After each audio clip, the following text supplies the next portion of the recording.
May I please? Yes, Lordship, I beg to mention item number 3, Lordship.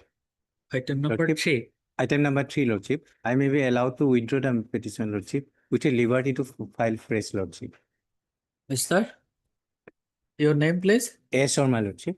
A. Sharma, learned counsel for the petitioner submits that he may be permitted to withdraw this petition with a liberty to file a fresh one. Lordship. Yes. One Mahat matter that was fixed for 27/1. Your lordship was not available. So I basically maybe listed on the update also. This matter. Mahat.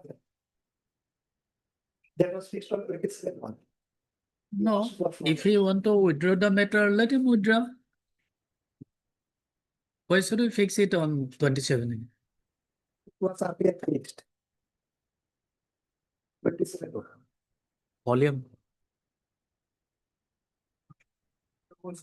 It's 87 for the case. Since your worship was not anymore, was not listening.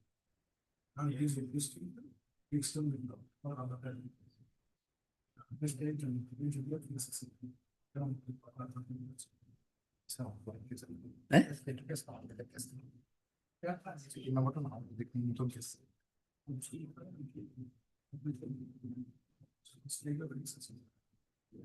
You have to believe. You are not in this matter. Item number 3. You are not in item number 3. Okay. Different matter. Hearing matter. Okay. When do you want? Thursday. Thursday. Follow to the line.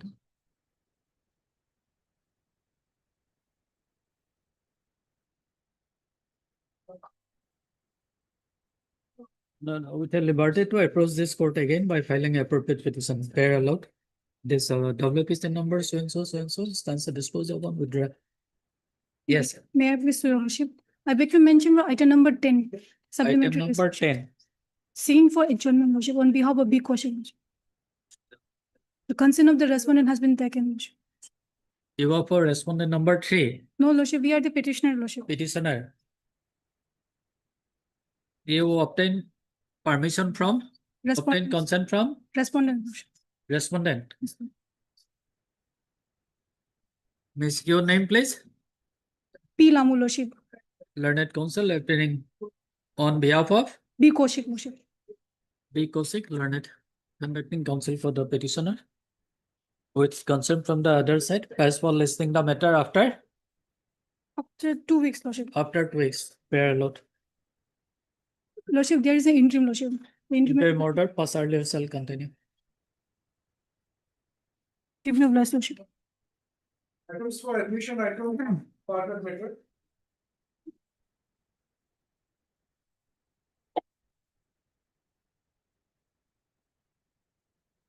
My lord, in this matter, I had concluded my argument. My learned friend is to my lord previously. Okay. And in fact, my lord, this was a CAV earlier then released, and there are, my lord, the written. I am not concerned with that. No, my lord, what I am submitting is that, my lord, we both the parties have also, my lord, filed our written arguments. Everything is on record. Oh. Okay. Mr. Sogia, you are ready? Yes, sir. Okay. So this is a case where they have challenged the dismissal order. Okay. Dismissal order, it challenged on various points. The pleaded is that they have raised about 7 points on which they are arguing that the dismissal order is illegal and not sustainable in law. So their first ground is that appointment of the inquiry officer. They are aggrieved by appointment of the aggrieved officer who has conducted the inquiry and finally given an opinion that he has conducted misconduct for which the authorities have finally dismissed him from the service. According to them, the second ground is that a memorandum of third state dated 22/2021 was not placed before the disciplinary authority. This is the second ground.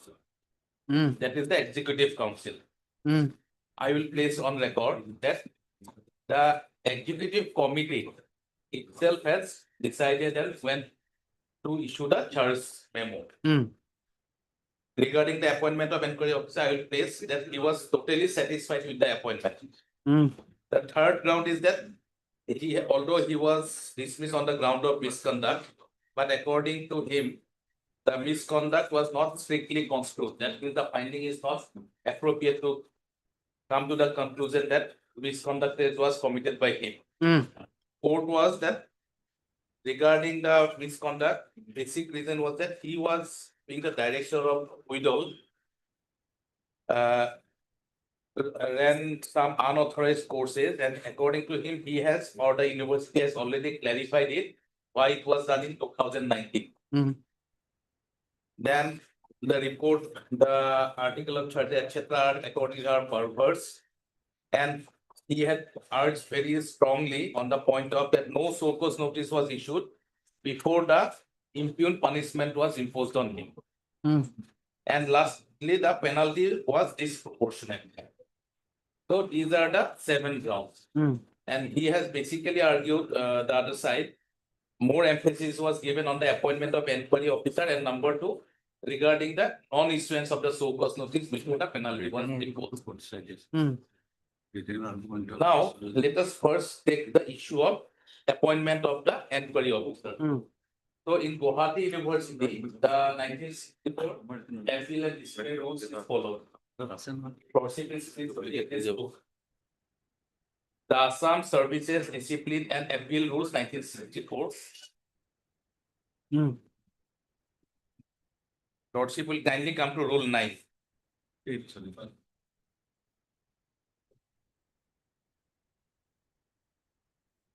Have Lordship got it?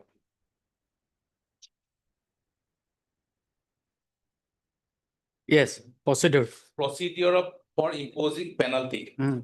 Without prejudice to the provisions of the Public Servants Enquiry Act 1850, no order on a government servant any of the penalties specified in Rule 7 shall be passed except after an enquiry held so far as it may be in the manner hereinafter provides.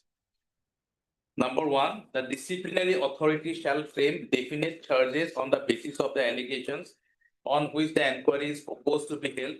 Such charges, together with statement of allegations on which they are based, shall be communicated in writing to the government servant, and he shall be required to submit within such time as may be specified by the disciplinary authority a written statement of his defense, and also to state whether he desires to be heard in person.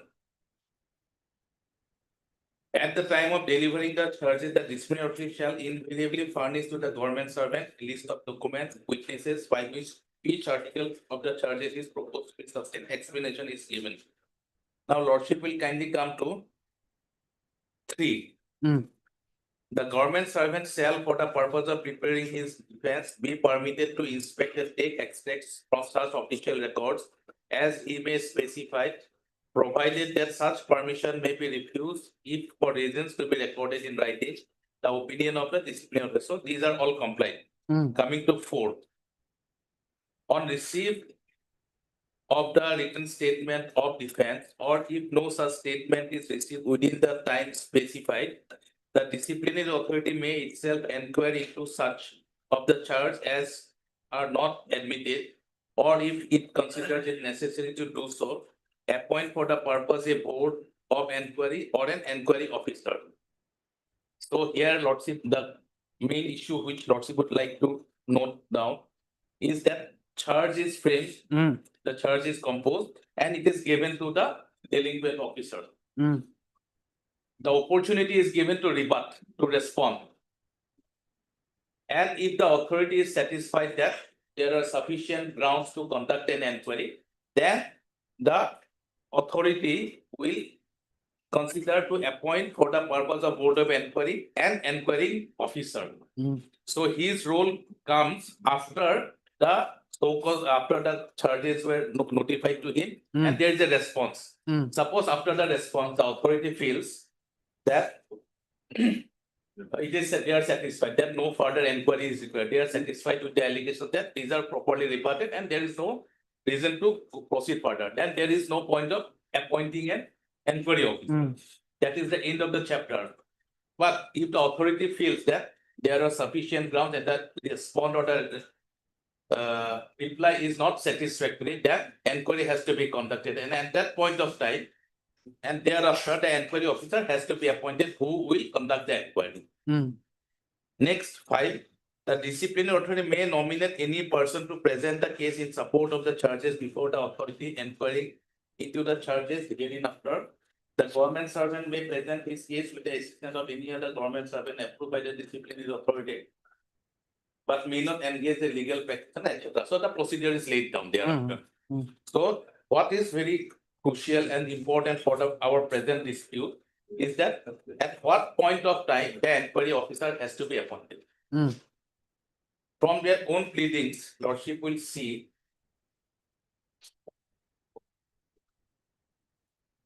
and we have formulated we have also annexed the relevant documents. If Lordship is pleased to take my affidavit in opposition, filed by Hemanta Kumar Nath. The internal page is 15.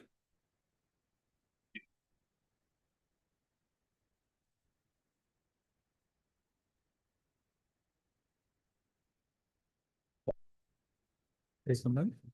Page number, please. So this is the report of the committee constituted by Executive Council.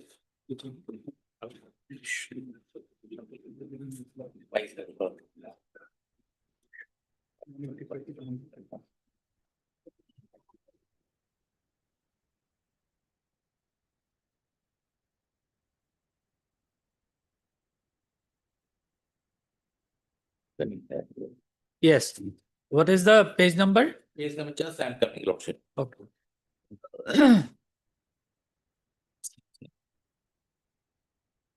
So Lordship will kindly come to page 21, item number 2. That was the meeting of the Executive Council held on 8th of June 2021. It starts at page 20.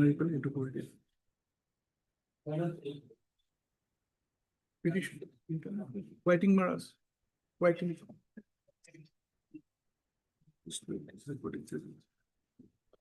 Internal page will be 20.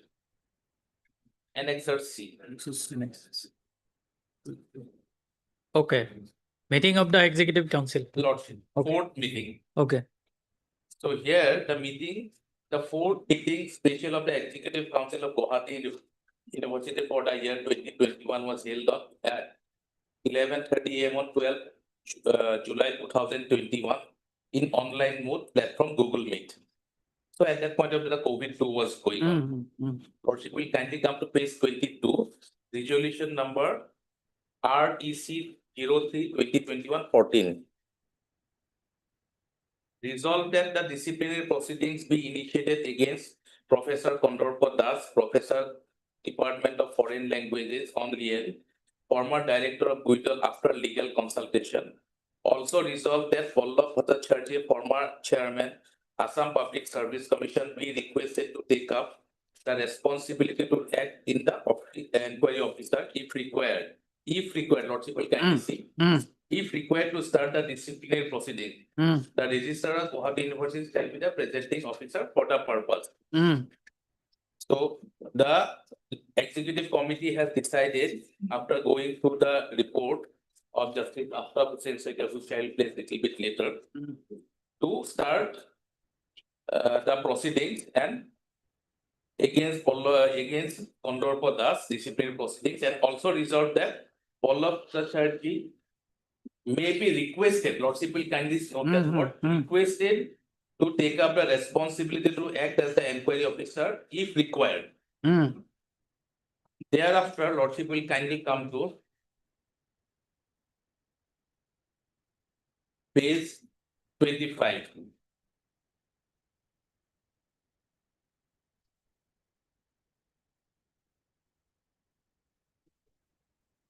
Yes. This was dated 10/6/2021. Forwarding the executive resolution dated 8/6/2021. So on 8, that meeting had taken place. On 12, on 10th a communication has been issued to Pallab Bhattacharya Hmm. forwarding the executive council with due regards, the undersigned as directed is pleased to apprise that your name has been suggested to conduct the departmental proceedings as follows up action and forward your recommendations as per the relevant rules of the Guwahati of the universities consequent upon the submission of Dr. Justice After Saikia's Commission's report against Professor Kandorpa Das, who happened to be the director of Guwahati University Institute of Distance and Open Learning, GUIDL, from 2006 to 2016, of which 3 years and 1 month fall after the period of inquiry covers under the report of CAG. As such, you are requested to accept the offer. You will be paid a suitable honorarium for your activities on the days of visit of the university. An official vehicle of the university will also be provided for your convenience. A copy of Justice Hussein's report and other portal were also submitted. So this was an offer letter. This was not an appointment formally. Thereafter, on 1st July 2021, Sri Pallab Bhattacharya, retired IPS officer, former chairman of APSC, was appointed. Lordship will kindly come to page 26. Yes. Subject: appointment as enquiry officer. Hmm. In response to the written statement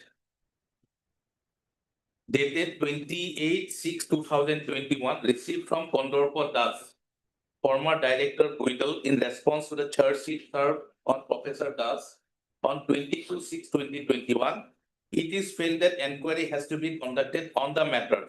As such, as per relevant executive council resolution, you are hereby appointed as enquiry officer to complete the departmental proceedings against Kandorpa Das.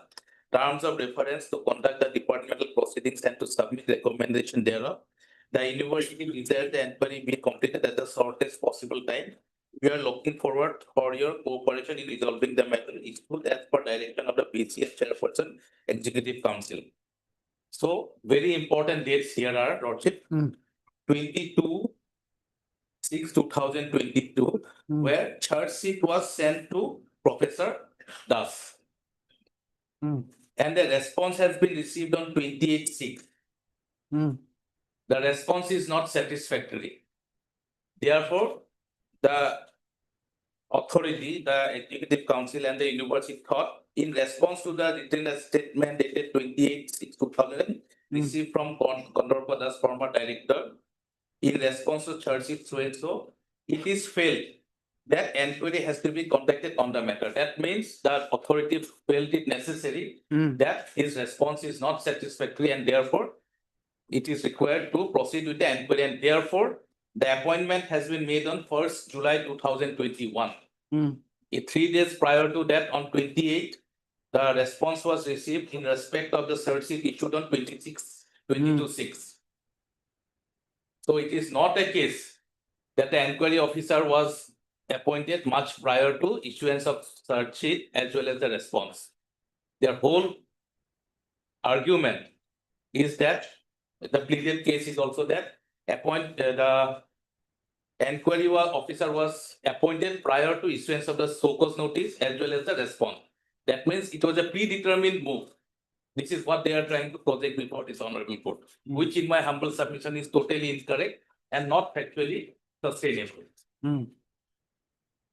The meeting held on 8/6, offer letter, they have tried to convert the offer letter of 10th June as the appointment order, which Lordship will find in page 25, second paragraph. As such, you are requested to accept the offer. Lordship will kindly see the first line of the second paragraph of that offer letter of 10th June. And they are trying to impress upon this honorable court that this is the appointment order. It is not the appointment order. So Pallab Bhattacharya was requested in terms of the decision of 8th June that he may be appointed as the enquiry officer if need so arise. If there is a necessity to conduct an enquiry. So thereafter, on 22nd, the charge sheet was issued. 28th, the response was received from delinquent officer in petitionary hearing. And 3 days later on, when it was found that an inquiry is necessary. Therefore, the appointment was done in respect of Pallab Kumar Bhattacharya.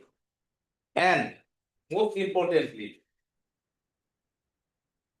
the writ petitioner, although he is projecting himself to be aggrieved, but before the inquiry officer, in his statement, he have very categorically accepted that we are satisfied that there is no grievance against the inquiry officer. It is his own statement. I am not saying anything from my side. It is his own statement. Lordship will kindly come to.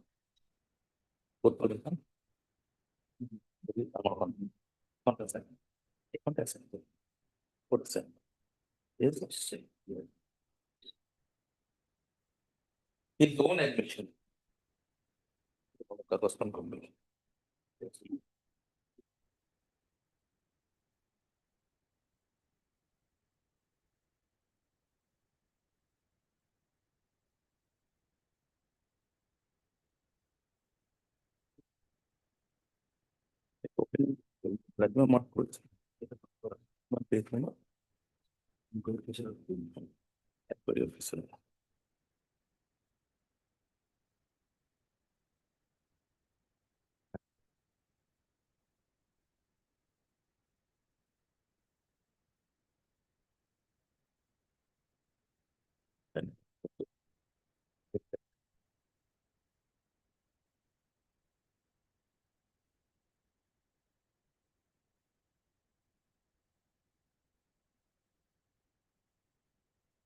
Yes, page 91 of the writ petition. Page 91 of the writ petition, Lordship will kindly come. Yes. It is a part. It starts from annex page 81. Findings of the departmental proceeding drawn up against Dr. Kondorpa Da, the then director of Guidal. Here, it is very categorically stated in page 91. Quote. In the writ petition, page 91. Got it. 15, 16, 15B. Hmm. When the charge officer has expressed lack of faith in the IO, the CO was specifically asked if he has any objection against the IO, where he clearly mentioned about his full confidence on the IO, and the DOS3 is an eloquent testimony to his contention. So he himself has admitted and submitted before the authority that he has full confidence in the IO, and therefore there is no request from his side that the IO should be changed or he should be removed. DOS3 2%. DOS3. Moreover, in view of the explanation issued by the former PO to the effect that the 4 members committee constituted by EC recommended drawing up of a DHP against Kondorpa Das, and also considering the fact that CO would be given all reasonable opportunities to defend himself, and considering his confidence on the IO, it was decided to go ahead with the DP. So when he expressed his confidence on the IO, the authorities decided that they will proceed with the departmental proceedings. So he cannot at one point of time express confidence on the IO, and when the finding is going against him, he is raising this issue. And raising his issue on some factual incorrect statement that he was appointed before issuance of the charge sheet on 10th of June, which is not correct. He was appointed on 1st of July, and in the meantime, 22nd and 28th are very crucial days.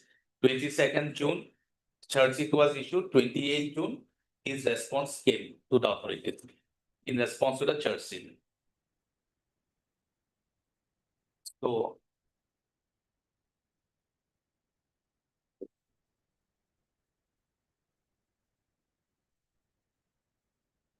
on the other point, Lordship, I'll place the complete record, but on the other point, which they have strongly argued before this honorable court, was that before imposing the penalty, we have to issue a notice to him. Hmm. So let us first the constitutional provision. Article 311. These are the two main grounds. One is the inquiry officer appointment. The other one is that we have failed to furnish him a notice before the imposition of the penalty of dismissal.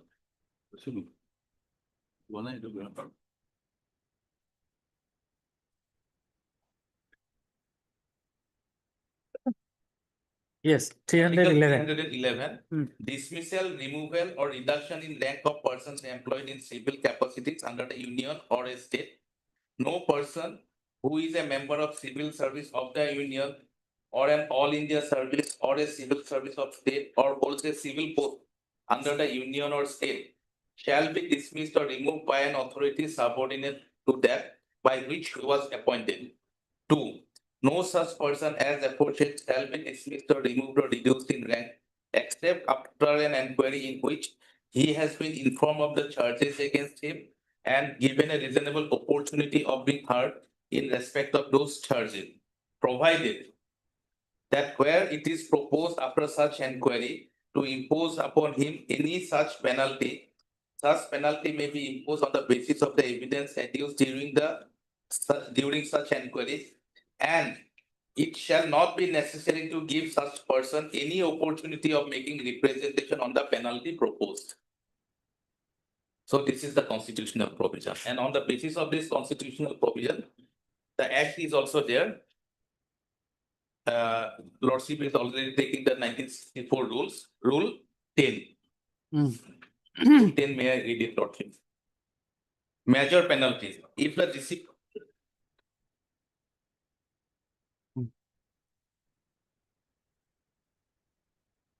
Rule? Rule 10 of the Assam Services Disciplinary Applications. Yeah.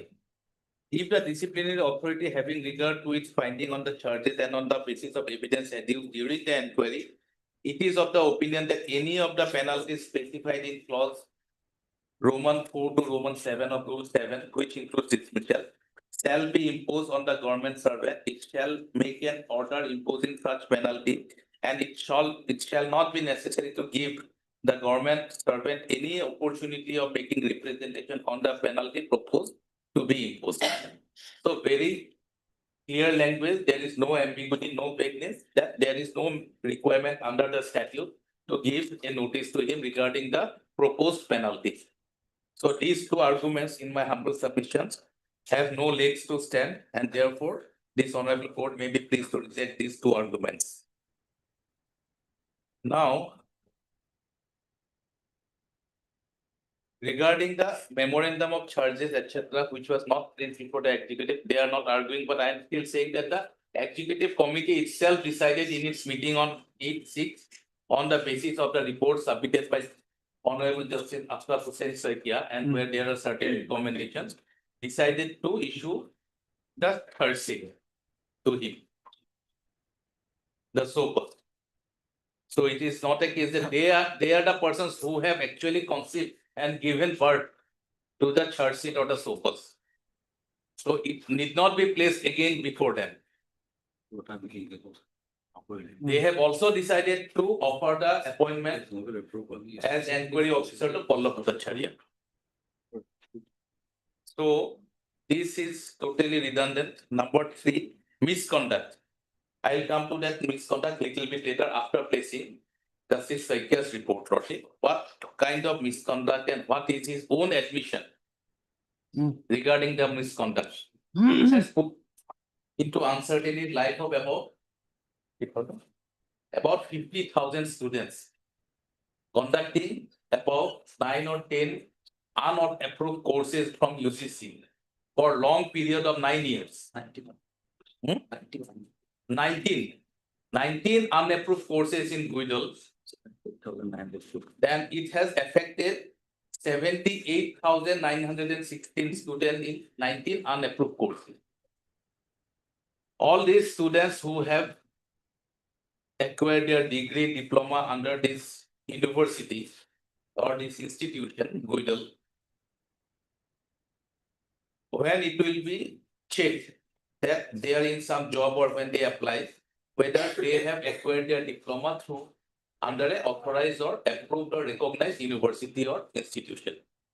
Hmm. The courses are not approved, so they cannot have any strong legal backing to enforce their degree for any employment. Hmm.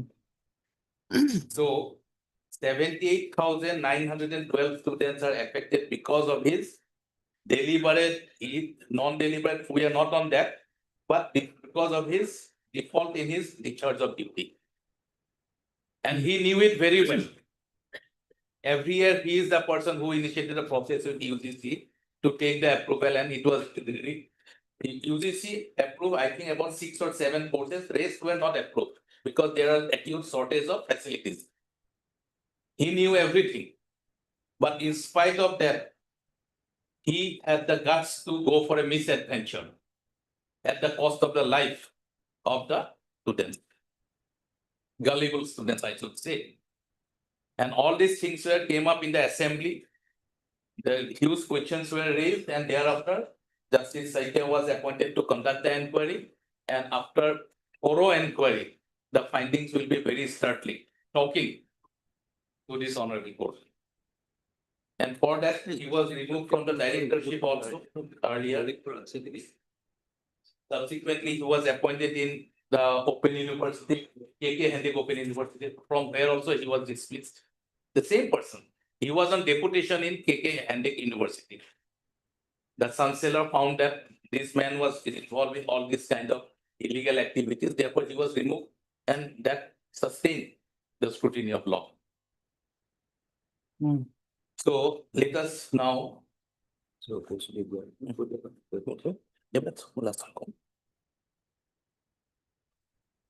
Now let us look at the commission's report.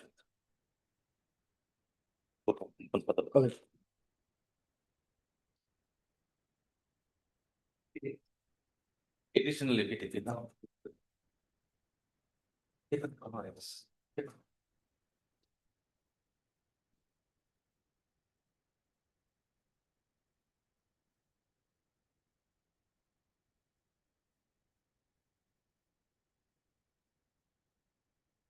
Yes.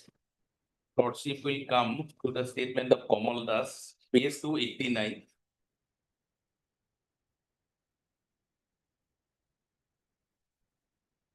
Yes. Of 289.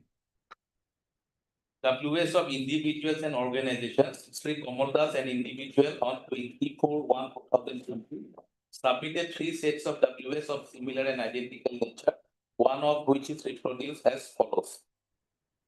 Here, paragraph 9, Lordship will see at the of this representative at page 292. Hmm.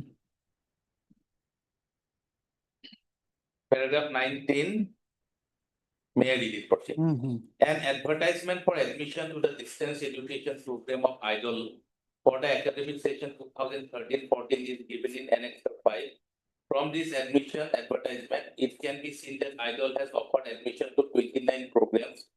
Out of these 29 programs, only 8 are approved programs and the rest 21 are not approved. It is to be noted that the advertisement is issued by Director IDOL, so it is clear that the Director IDOL is fully responsible for illegally offering the 21 unapproved courses in distance mode. As per the report based on CAG report published by the India Today, Annexer so-and-so, IDOL and Guwahati University replied to CAG, that is Comptroller Auditor General, that the unapproved programs were offered in anticipation of approval from DEC, that is Distance Education Council or UGC. But this is a police argument and cannot be accepted under any circumstances. How can the Director IDOL run the program of 6 long years during the period 2010 to 2011 to 16-17 in anticipation of approval from DEC or UGC? How can there be such a long anticipation of 6 years? It is nothing but a trick by IDOL to cheat 74,000 students. It has to be noted that DEC and UGC clearly stated in their letters that no programs can be offered in distance learning mode without the approval of DEC and UGC. On the other hand, IDOL director offered 21 unapproved programs to 74,000 people, unsuspecting students, thereby paying their life. The IDOL director has clearly cheated the students by admitting them to unapproved programs for 7 years from the academic session 2010-11 to 16-17. Then paragraph 13. Some reports and discussions are giving an argument that as per UGC rules, no approval is required for diploma and certificate programs. According to them, the number of unapproved programs is actually 14 and not 21, as IDOL was offering 7 diploma programs. But this argument is completely false.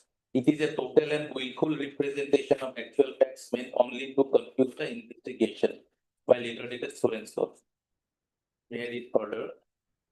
UGC informed that from academic session 2017-18, certificates and diploma programs of less than 1 year duration can be offered without UGC program, but with the approval of the Board of Studies and University. It is important to note that UGC gave the relationship only from the academic session 2017-18, whereas CAG report of 21 unapproved courses is for the period from 2011 to 16-17. It is clear that no such relaxation was available to IDOL before 2017-18. So the period of unapproved courses covered by CAG does not fall under the relaxation given by UGC, as the relaxation is only from the session 2017-18. So Director IDOL illegally offered 21 unapproved courses during the 7 years from 2010 to 2016-17. Paragraph 14. Again, as per Serial number 3 of the public notice issued by Guwahati University in the mention of Dr. Justice Aftab Hussain Saiki as Commissioner of Inquiry, I am to inform that another information that is relevant for the purpose of inquiry is what could be the reason why the Director IDOL offered 21 unapproved courses for 7 long years from 10 to 17. It is to be noted that more courses means more students in IDOL. Now mention may be made of 2 large financial irregularities that has been pointed out by CAG report, both of which have committed by Director IDOL as per the CAG report in Annex 8 and 9. One of the CAG report is excess payment of 2.74 crores by Director IDOL for printing study materials. Another CAG report of the same date has also reported fictitious payment of 55 lakhs made by the Director IDOL for counseling classes. It is common sense that if there is more students in IDOL, then more SLM, self-learning materials would be needed to be printed for them, as SLM have to be distributed to all the students as per the norms of distance education mode. From CAG report regarding excess expenditure of 2.7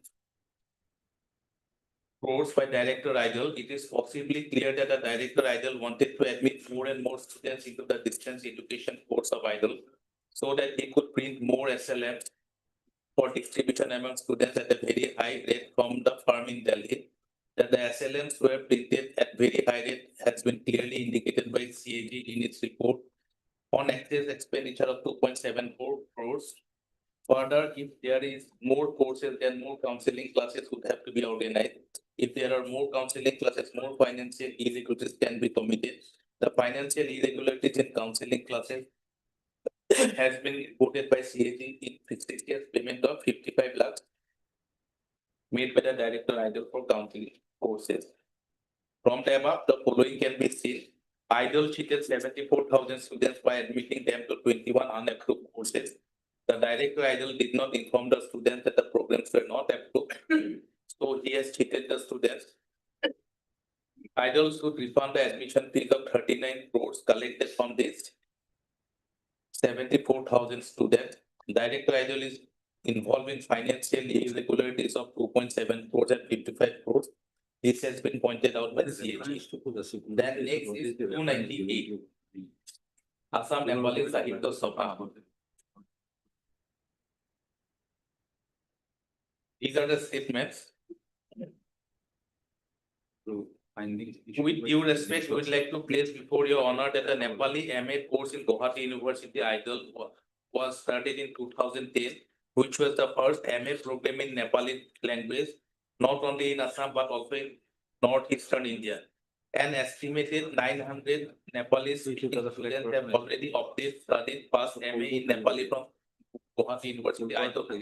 Recently, it has come to our knowledge that the Nepali MA program and other PG, UG and diploma programs of Idol has been launched by the Guwahati University Idol without the approval of proper authority at the relevant time, and this fact was not known to the candidates who have appeared and passed in MA in Nepali and the Guwahati University Institute of Distance Open Learning. Then coming to ASU's statement at page 301. This is from the Guwahati, All Assam Students Union, Guwahati University, page 301, third paragraph. That the director and other officials were criminally negligent in fraudulently conducting 21 courses, which is lead to 74,000 aspiring candidates to seek and obtain admission in the 8 courses. That neither UGC permission nor permission from the supervisory authority was obtained. Actually, despite instructions from them not to proceed with the courses, the director went ahead in the career of all such candidates in jeopardy. That such highest level illegal action and also resulted loss of 2 valuable years in their life. That all the degrees obtained in their relevant subjects are not recognized, many of whom have secured jobs will run the risk of being terminated. The Idol has collected 39.6 crores in an irregular manner, and the Idol being a part of the university too directly responsible and accountable. Further, the official, policy making and executive are also severally and individually accountable for malfeasance and misfeasance. Then Lordship will kindly come to the statement of Kondorpa Das, page 326, the writ petition on.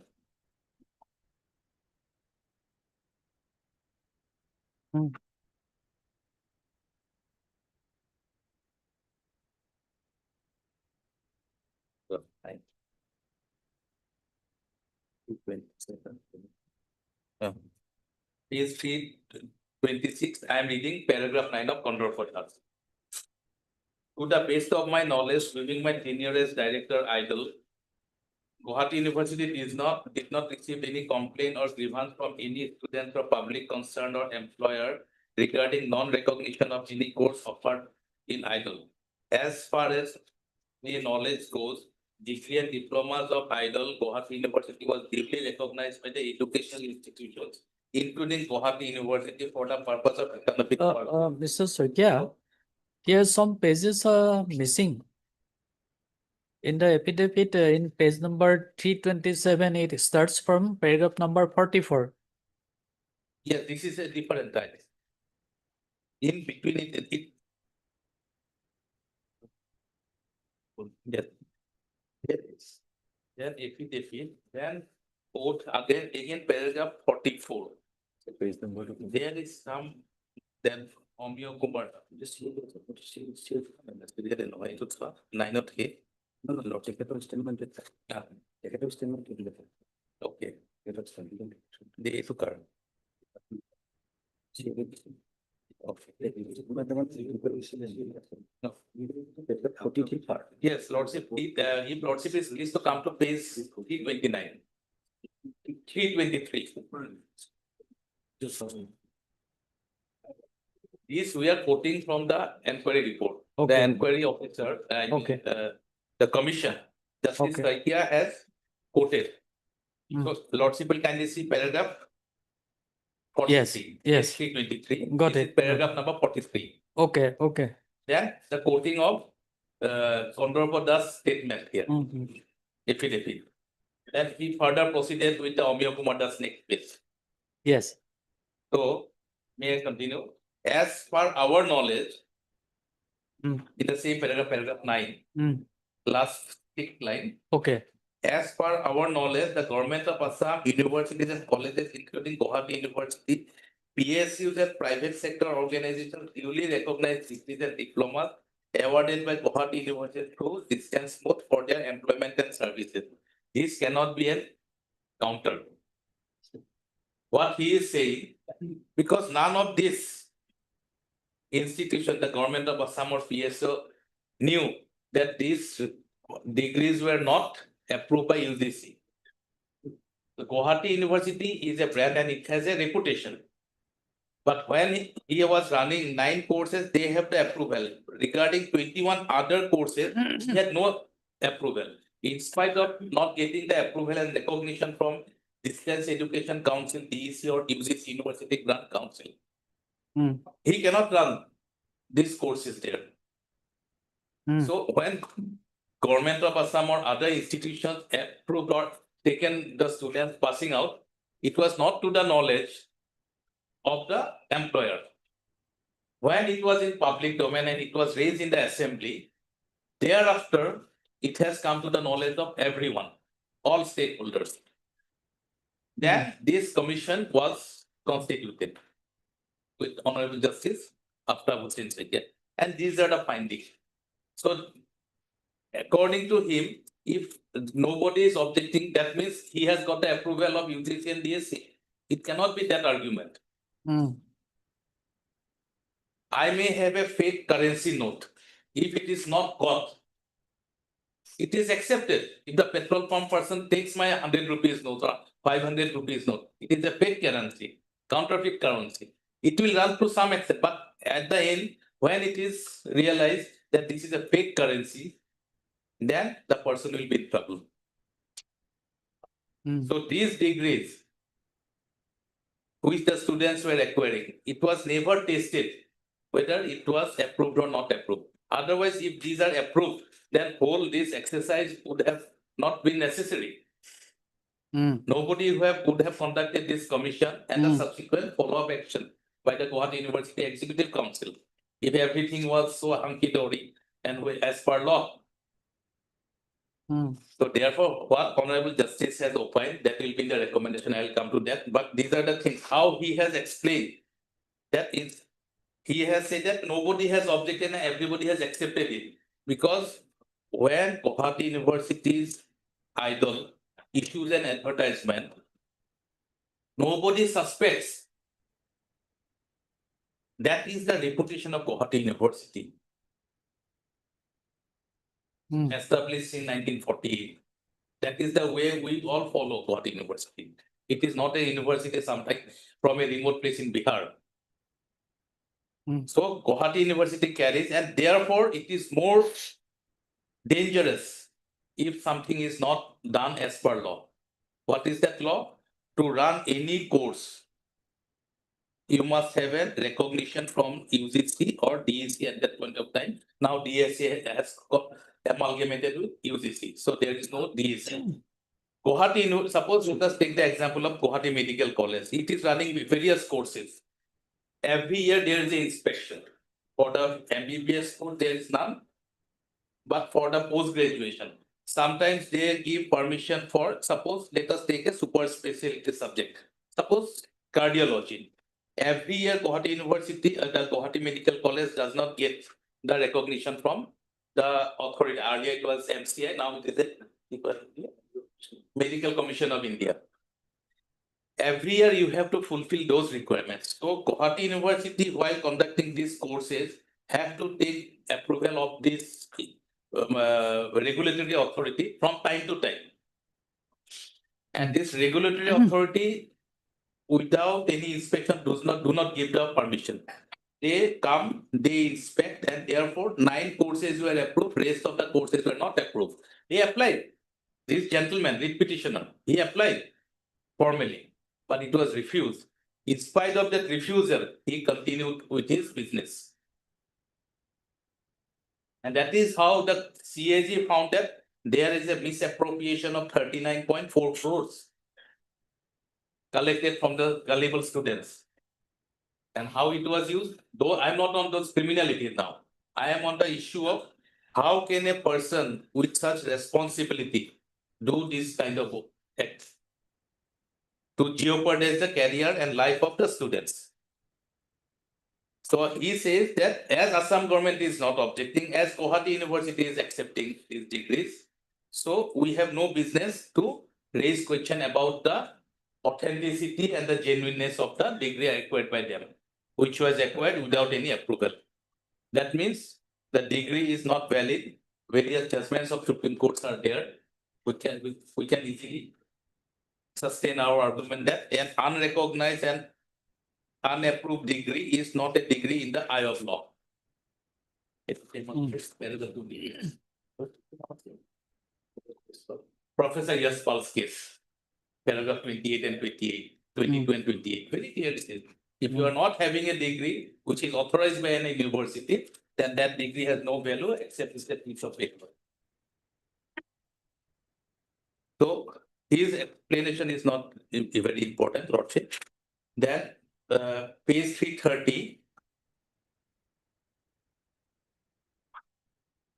330. Professor Akhil Kumar Mekhi, former Vice Chancellor, Guwahati University, his statement in paragraph page 330, Roman 2. May I read it? The courses introduced by GUIDL need to be approved by the Academic Council of Guwahati University. It is the responsibility of the director GUIDL to forward proposal for introduction only those courses which are approved by UGC. So this is a former IC is giving the statement before Justice Saikia. That the courses introduced by GUIDL needs to be approved by the Academic Council of Guwahati University. It is the responsibility of the director, that means the petitioner hearing, to forward the proposal for introduction only those courses which are approved by the UGC. So he is fooling his own people also. Everybody trusted him. And that is why dismissal is the right punishment for him. Then next is Mridul Hazarika, another Vice Chancellor, paragraph 50 onward. Lordship will kindly come to page 332. Because at the time when Mridul Hazarika was the victim, all these things gradually evolved, all these illegalities. Page 332, fourth paragraph. In the meantime, AG audit report made strong comments on running unapproved courses and rupees 2.74 crores irregularity. However, both the issues originated much before my joining. On receipt of the audit report, we tried to go through the records and could realize that no specific approval was sought from me on running unapproved courses and payment mentioned in the audit report, nor any request made for ratification. It appeared from the report that functional autonomy traditionally enjoyed by Dr. Kandorpa Das led to irregularities. Many of the administrative and financial protocols were streamlined by Professor P. Das to avoid irregularity in consultation with me. After a few months of the receipt of the AG audit report, I completed my regular tenure. However, I was advised by the Honorable Chancellor to continue till new incumbent assumes. I had advised the then registrar to obtain comments from Dr. Kandorpa Das. Accordingly, letters requesting to comment were sent to by the registrar after due process of administrative assessment of the matter at various levels. As if there is any irregularity in continuance of the unapproved courses since 2010, the responsibility lies with Dr. Kandorpa Das as he was serving as director of IDL for the entire period of time. As a responsible officer, he should have realized the consequences and should have initiated action and pursued the matter with the higher authority for discontinuance. Unlike him, Professor P.J. Das subsequently acted responsibly and pursued the matter to avoid further problem of the university. His successor stopped the courses. That means Professor P.J. Das. Then Lordship will kindly come to statement of P.J. Das at 335. It starts from paragraph 52, 334.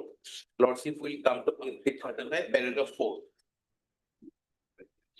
I am not reading the whole, the important parts I am highlighting, Lord. Paragraph 4. In self-study report, the fact that as many as 7 postgraduate degree courses, 3 undergraduate courses, and 10 diploma courses offered by IDL were not recognized by DEC/UGC were specifically mentioned. As far as my knowledge goes, diploma courses do not require formal recognition from the UGC and can be introduced with approval of the Academic Council. Then GUIDL was then asked to be present for an interface meeting with the high-powered committee of the DEB UGC Delhi and make presentation of the study report. Accordingly, the first week of May 2016, the undersigned, along with the Assistant Director Administration, Gitartha Goswami, attended the meeting and made the presentation. Then we can keep this. Paragraph, then these not the new courses not approved, the paragraph 8. I would like to mention that in the self-study report, the fact that Udal was offering 22 courses, 15 master degree courses, 7 diploma courses were specifically mentioned and the committee was accordingly apprised. The follow-up letter did not specify the names of 3 courses which were not approved. However, the action to be taken on the director of DEB UGC, and therefore immediate steps were taken by me, which were under all the study centers outside the jurisdiction of Guwahati University were discontinued, closed. All franchisee private learning institutions which were earlier allowed to function as study centers were discontinued. This discontinuation and closure which were issued on 12/7/2016. Study centers falling outside the jurisdiction of Guwahati University as well as private institutions, that is franchisee, were removed from the Google list of approved study centers, and their discontinuation was duly notified in 3 national and regional papers in the form of public notice annexure C. Then paragraph 21. Every paragraph is, may I read, Lordship? Every paragraph is important because he was one of the 5 chancellors, one of the directors. 11, sorry, 10. Regarding the 3 new courses not allowed by DAB, since the names of the courses were not specifically mentioned, several letters were written to DAB UGC seeking clarification as to which were the 3 new courses that were disallowed and required to be discontinued. It may be appropriate to mention at this point regarding the courses offered by IDOL up to academic session 2016.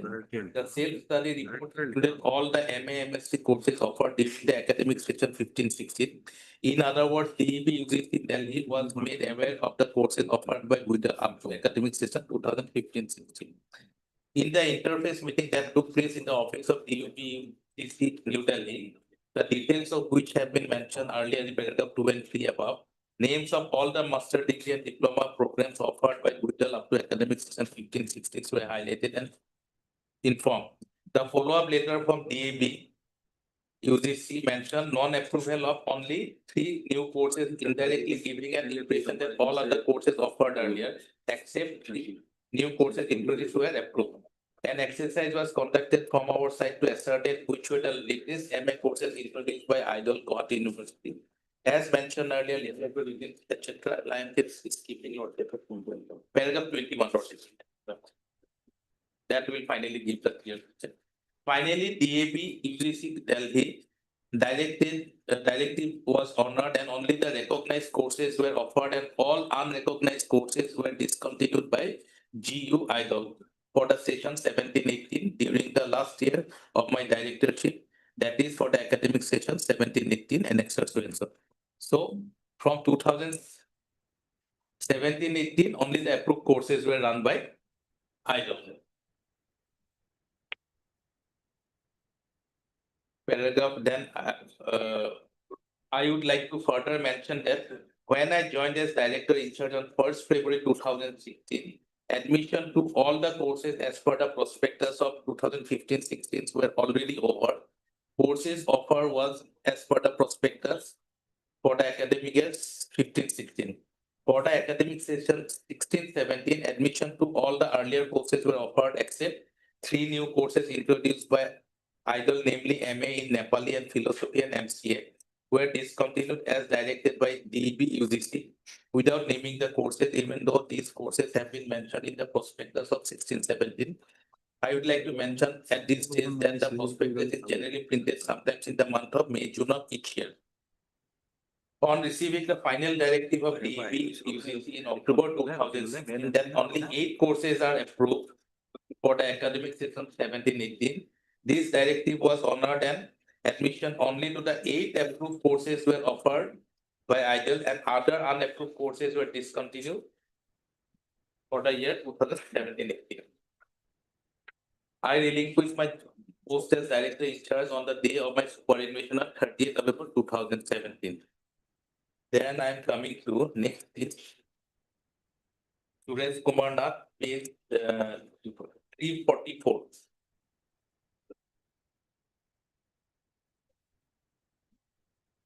Suresh Kumar Nath, paragraph 55.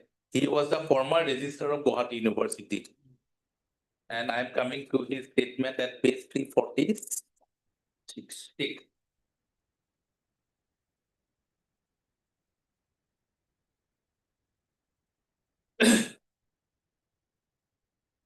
These are important because Lordship, a very major punishment has been inflicted on him. So whether this kind of allegations and this kind of findings by a judicial commission can be ignored by the disciplinary authority or by the inquiry officer.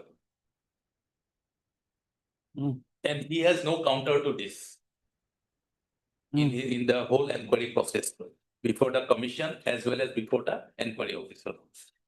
Statement. Dr. Kondorpa Nath was serving as the director of GUIDL when I joined as the registrar of Guwahati University on 24/12/2013. Professor P.J. Das took charge as director in charge in January 2016 as Kondorpa Das had to relinquish his office due to a situation arising out of students' agitation on certain GUIDL matters. So ultimately, the students were agitated. Professor P.J. Das retired on 30th November 2017. After that, Professor Ashok Bora took the charge as director in charge GUIDL. In December 2017, Professor Amrit Chaudhary became the director GUIDL in April 2018. Professor Chaudhary was the director when I left my office at the Registrar Guwahati University. The issue of running 21 unapproved courses by GUIDL was first brought to the knowledge of the Guwahati University by Professor P.J. Das when he was acting as the director in charge GUIDL. That means 2016-17. Before Professor P.J. Das drew the attention of Guwahati University administration to the anomaly sometime in 2016, no one had informed Guwahati University administration about this issue. The administration was totally in the dark about it. Considering the gravity of the matter, the then Vice Chancellor advised him that all the unapproved courses be discontinued with immediate effect. Since the admission of the session 2016-17 was already over by August 2016, therefore Guwahati administration could not do anything to stop the admission into unapproved courses in the session 16-17. However, the admission into all unapproved courses was stopped from the next session, that is 17-18. In the meantime, attempts were made to resolve the issue, which included delegation consisting of Vice Chancellor Guwahati University Professor P.J. Das, Director in charge GUIDL, and the Registrar Guwahati University to the Honorable Chief Minister Assam, with a request to take up the matter with the Honorable HRD Minister, Government of India. 2. Submission of a letter to the then Honorable HRD Minister, Government of India for his intervention. 3. Submission of a letter to the Secretary Higher Education, Government of India. There was a delegation in the second half of year 2017 to Delhi, which consisted of Professor P.J. Das, Director in charge GUIDL, Registrar GU, and Sri Jitartha Goswami, Assistant Director GUIDL, on this matter. 4. Even a letter to the Honorable Prime Minister of India was written by the registrar for his intervention on the matter. The anomaly of running 21 unapproved courses was strongly pointed out by the AG office when it conducted audit sometime in 2017. AG audit POS preliminary objective statement was sent to the concerned officer section for unnecessary action. The matter was again placed in the GUIDL Advisory Board meeting held sometime in June-July 2018 when Professor Amrit Chaudhary was the director. The meeting decided to take a comment on the matter from Professor Kondorpa Das. A letter in this regard was subsequently sent to the registrar in charge after I relinquished my office as registrar at Guwahati University in December 2018. The said comment could not be taken immediately due to certain serious engagement like appointment of me as the member secretary of the selection committee of new Vice Chancellor of Guwahati University, which involved 3 High Court cases. However, a letter on the important financial matter involving GUIDL was sent to Kondorpa Das for his comments. It is quite pertinent to state that Guwahati University Institute of Distance and Open Learning, GUIDL, is an institute which enjoys functional autonomy in running academic programs. Admission into such programs evaluation and conducting examination, etc. Advertisement for admission, notification and other matters were made done by the GUIDL under the direct control of the Director GUIDL. Registrar office was no way connected with those matters, so registrar was a dark in those affairs. Moreover, registrar was not consulted, informed on those matters by the then Director GUIDL. Prospectus for admissions were always prepared by the GUIDL only. It may be noted here that the program degrees courses to which GUIDL would admit students in a particular academic session were detailed in the advertisement notification for admission as well as in GUIDL prospectus. It is important to note that the admission, advertisement, notifications, and the prospectus were designed, drafted, prepared, and issued by the Director GUIDL only. In this context, copies of the advertisement are enclosed herewith for reference as annexed to enter. During my tenure as registrar, that these advertisement notification prospectus contain unapproved courses was not known to me as the registrar GU. Dr. Kondroppa Das, the then director, has not taken any approval for including the names of the unapproved courses in the advertisement notification for admission and the GUIDL prospectus and admitting students into this unapproved course program. GUIDL has an advisory board meeting of the board was convened by the Director GUIDL and held periodically. Important issues need to be placed in such meetings by the director. The director is duty bound to place such matters in GUIDL advisory board meetings. Registrar is not involved in the academic matters of the GUIDL. However, registrar is invited to attend the meetings of the advisory board. The then Director GUIDL Kondroppa Das did not bring this issue of running unapproved courses by GUIDL in any of the GUIDL advisory board meetings held during my tenure. The matter of obtaining approval recognition of academic programs from the competent regulatory authority like University Grants Commission and conducting such academic programs by GUIDL with approval of the UGC lie with the Director GUIDL. The unapproved courses were continuously running since 2010 and I joined as registrar only in December 2013. That the GUIDL was conducting unapproved courses was never informed to the Guwahati University administration, either verbally or in writing by the then Director GUIDL, Dr. Kondroppa Das. So the matter of not having approval to some of the courses was not known to me as a registrar. The director also never sought or felt the necessity of taking approval for admission of the students into such unapproved courses by the Guwahati University administration. As none has raised any questions on running unapproved courses in Guwahati University from 2010, that is long before my joining as registrar in December 2013. I have no knowledge how unapproved courses were run since 2010. The question of not having recognition to some of the courses run by GUIDL did not come as the unapproved courses were continuously run from 2010. During my tenure, as I remember, the then Director Kondroppa Das did not bring the matter to the Academic Council for discussion and resolving the problem of running unapproved courses by GUIDL. During my tenure, it has come to my notice that there are conventions practiced that the director postgraduate correspondence course of Guwahati University GUIDL used to directly approach the Vice Chancellor for any purpose relating to GUIDL. So the registrar most of the times I am not aware of the affairs of GUIDL.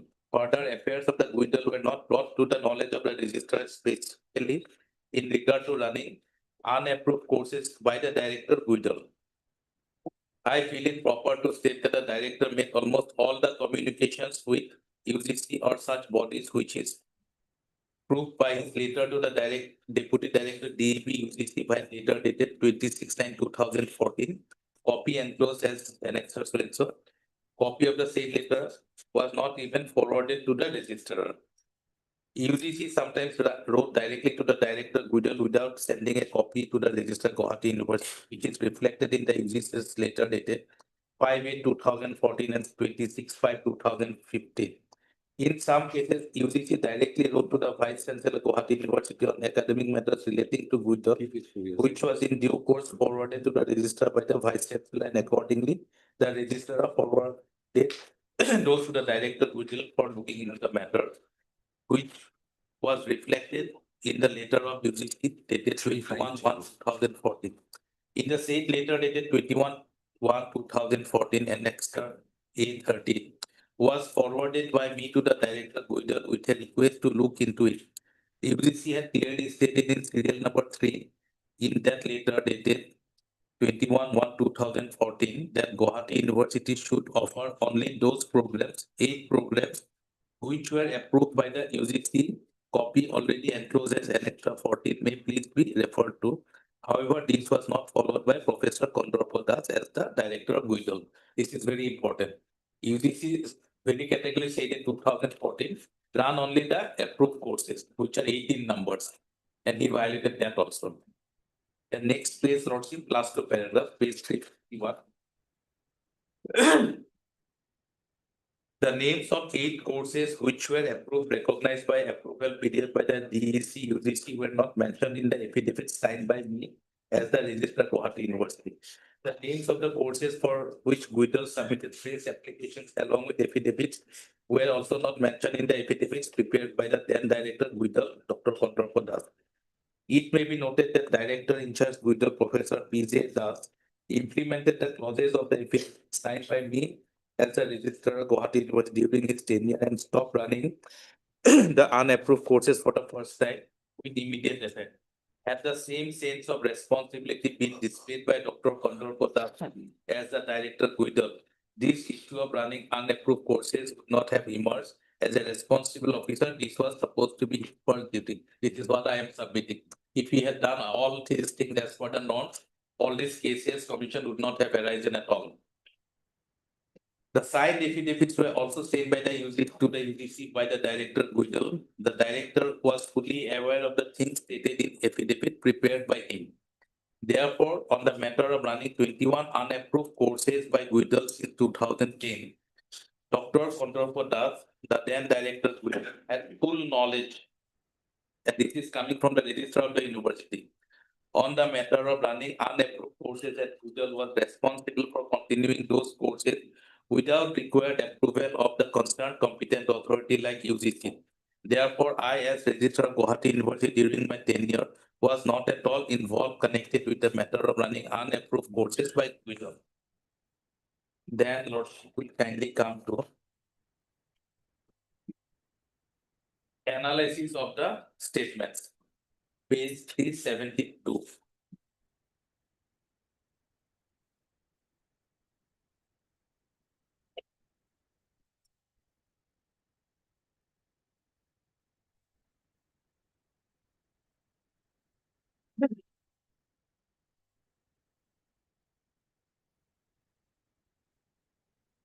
Page 372, Lordship will kindly take. Yes. Deposition of CW Gopal Das on 2/3/2020 and 23/3/2020. CW1, Mr. Das, representing ASU, deposed before the commission on 2/3/2020 and subsequently on 23/3/2020. He basically relied on his initial WS filed on 28/1/2020 and additional WS on 23/3/2020. On scrutiny of his deposition, it appears that the concerned authorities of IDL cheated 74,000 students by admitting them in 21 unapproved courses by UGC during the period 2010 to 17. Beyond the approved 8 courses, which are MA English, MA Assamese, MA Boro, MA Bengali, MA Economics, History, and Information Technology, and Modular. These are the 8 courses which were approved. On being asked, Mr. Das gave the list of 21 unapproved courses being enclosed in the additional WS of 23. These courses are the names of 21 approved courses are here. Then Lordship will kindly come to CW4 statements and analysis with page 385.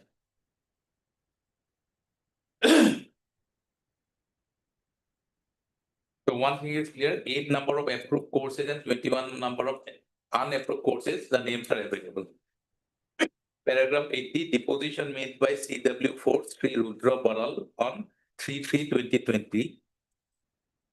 Sri Rudra Baral, an assistant teacher in Borsala HS School, Sonitpur, deposed before the commission that he filed WS on 27/1/2020 before the commission representing Assam Nepali Sahitya Sabha. B. It is transferred from his deposition that almost 900 students from their Nepali community got master degree in Nepali from Guidal during the period 2010 to 2017. However, they came to know only in 2017 that MA in Nepali course was not approved and therefore admission was refused in that course since then. Then Lordship will kindly come to paragraph D, fourth line. It is said that people from their community who procured MA Nepali during the period 10 to 17 would face hardship as most of them are now serving in various government, state, central departments, institutions, organizations, private, public undertakings on the basis of certificate issued in MA Nepali by the then Director Guidal.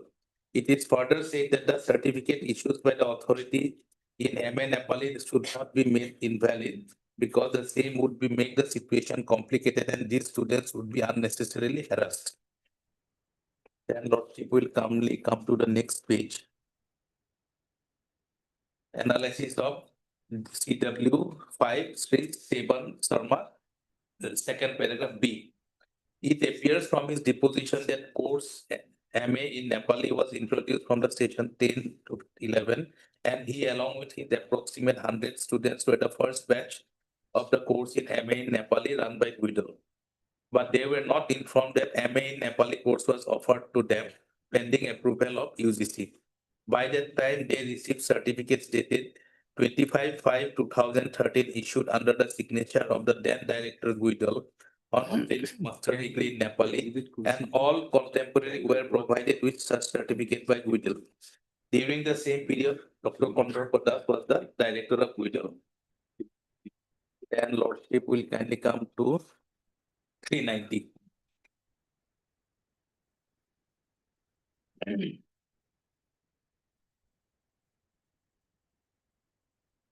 G. Guidal had its own mechanism in getting approval from UCC about running of courses by Guidal, wherein VC has got no role. The course fee were collected from students by Guidal itself and deposited by Guidal itself in separate bank account. The details of bank accounts run by Guidal could not be named by him, but the name of the bank might be SBI in Guwahati University. This is regarding then Lordship will kindly come to page 91, 391, next page. Deposit, previous page, Dr. Midul Hajorita, the former VC's deposition, which was analyzed by the Honorable Commission. Page 391B. All academic programs of Guwahati University, including constituent institutions like Guidal, Guwahati University Law College, etc., should be placed before the Executive Council for its approval, which were ratified in EC. However, during the tenure of CW7 to Kondor Padas. CW7 is Kondor Padas. No proposal for running courses in Guidal was ever placed by the then Director Guidal before VC or Academic Council for approval. Acha.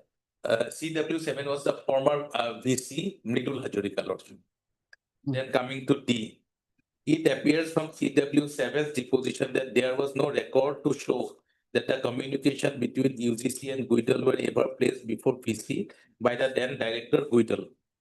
CW7's deposition revealed that it was Professor P.J. Das, the then Director Guidal, who took charge after Kondor Padas brought to the notice of the VC in the year 2016, first part and last part of 2016, about running of some unapproved courses by Guidal beyond 8 approved courses.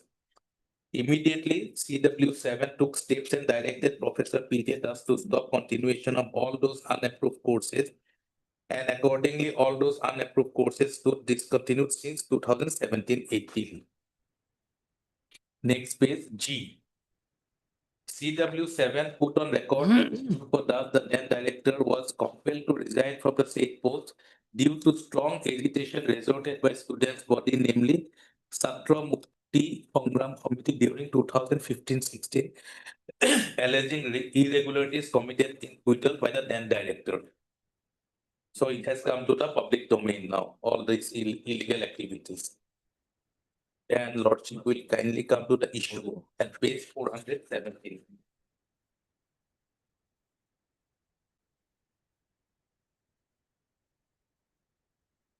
(419).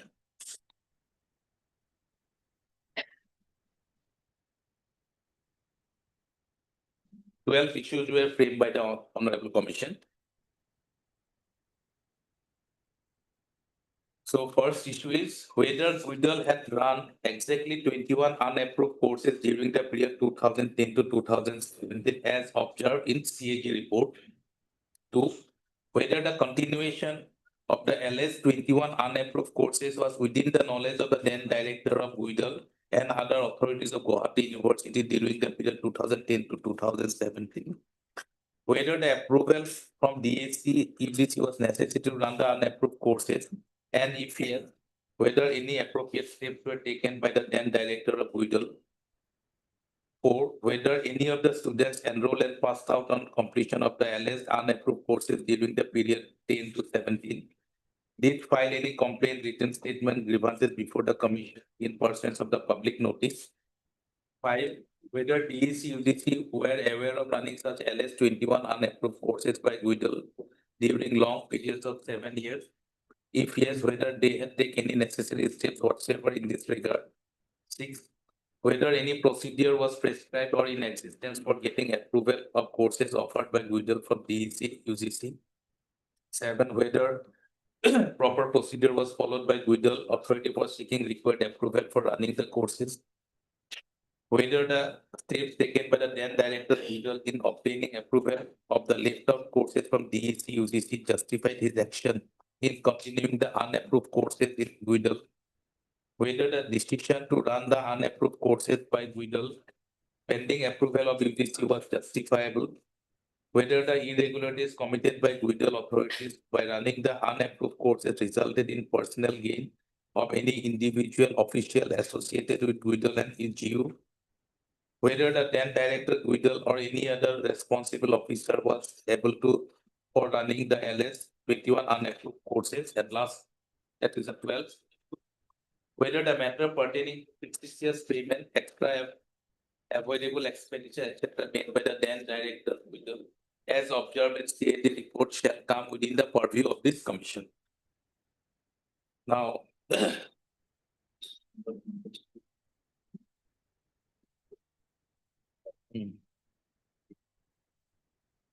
so issue page 2, issue number 1, page 2, 424, this is the issue, and the finding Lordship 437.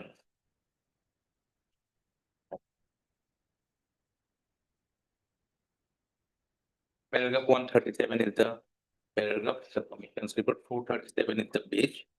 In view of the deduction and observations above, the commission is of the view that Guidall had run offered courses not being approved by DEC, UGC during the relevant period 10 to 17. The number of unapproved courses so run would, as apparent on the face of record, be 23 instead of 21 as reported in CAG report. So the commission found that it is 23 and not 21. Then issue number 2, 8, 9, and 11 is 439. These issues were jointly taken. Whether the continuation of LS 21 unapproved courses, all these things, and the finding Lordship will find that is 153. 140, 444. Paragraph 150. Findings, paragraph 153. Having examined, discussed, and stated as above, the commission opines that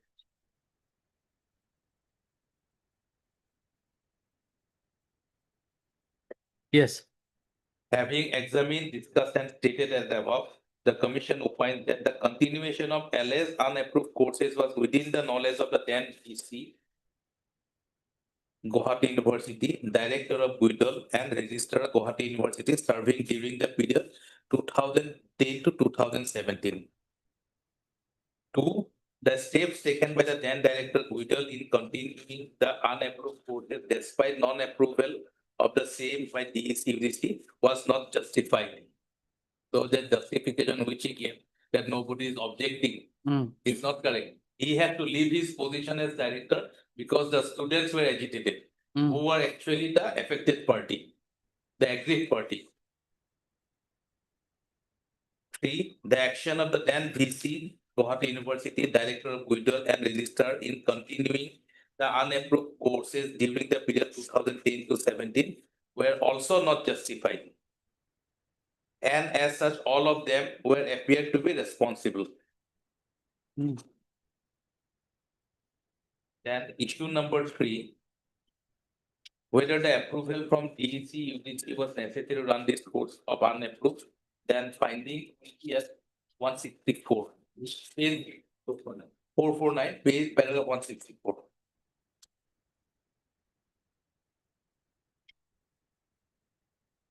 Finding paragraph 154. In terms of the discussions and observations made herein above, the commission is of the firm view that approval of DEC UGC was essential to run those unapproved courses as alleged in the CAG report. However, the then director ought to have taken appropriate measures to get approval from UGC. Until such time, no such courses should have been run in the anticipation of recognition. That being the position, it appears that no appropriate steps were taken by the then director of Guidal. So, Honorable Das was directly held responsible by the commission. Then next, page 50, the other issues, issue number 4. Whether the students enrolled personal students LS approved course during a did filing a complaint. And finding is at page 452, paragraph 170. As discussed above, the commission does find that not a single student enrolled and passed out on completion of LS unapproved courses, save and except CW5, Sivan Sharma MA in Nepali filed WSO complaint or grievance before the commission. So only one student had filed a complaint. This is very clear because nobody wants to make it public that my course is not approved. That will make the reason. So Lords, you would like to rise for some time. Okay. For 5 minutes. Lords.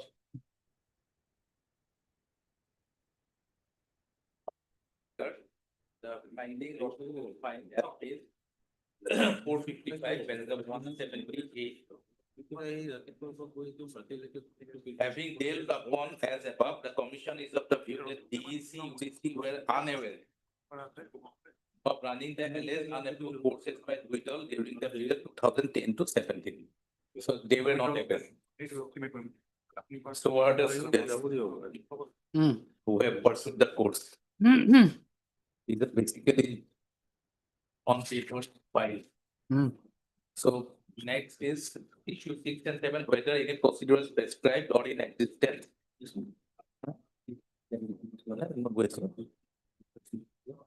And whether proper procedures followed by Guidal for seeking required approval for running the courses. The finding, logic will find that is 459, paragraph 190.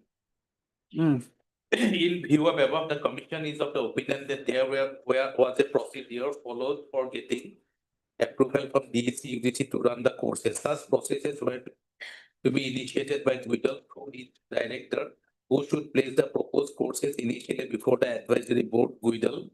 On being got approval from the advisory board, the same would be sent to academic council for its approval. Thereafter, the entire matter should be sent to EC. And on getting approval of EC, same would be eventually sent to DEC/UGC. Once DEC/UGC gave the approval, then only the concerned course would be offered and run by Guidal. So this is the detailed procedure which the commission has taken note of. Next page, in the instant case, the commission should not lay its hand on any such record in support of obtaining approval from DEC/UGC following the required process, although the courses to be done by Guidal purchased approval from EC. As revealed from records, approval of DEC/UGC was limited to 8 courses only, when other courses did not get the approval till 2017. Then issue number 10, page 461, whether the irregularities committed by Guidal by running the unapproved courses resulted in personal loss of any individual official associated with the or GU. The finding is paragraph 197, 463 is the page.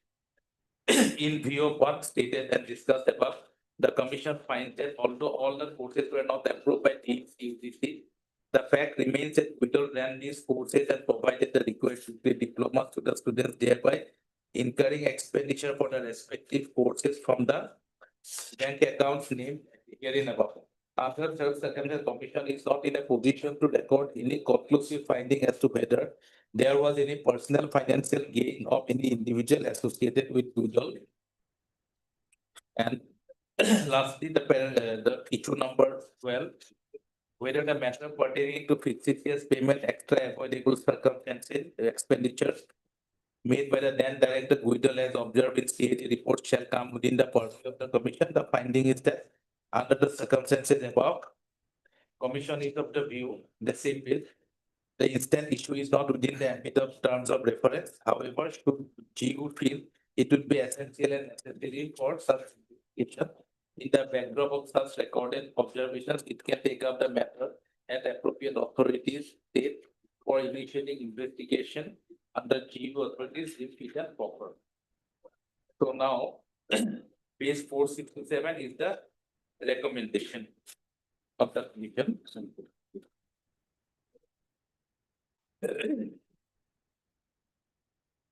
According to the paragraph 203, page 467, Guwahati University may approach the state government for initiating appropriate action against the then VC of Guwahati University serving during the period of 2010 to 2017, being found responsible in terms of the issue-wise findings recorded in the report.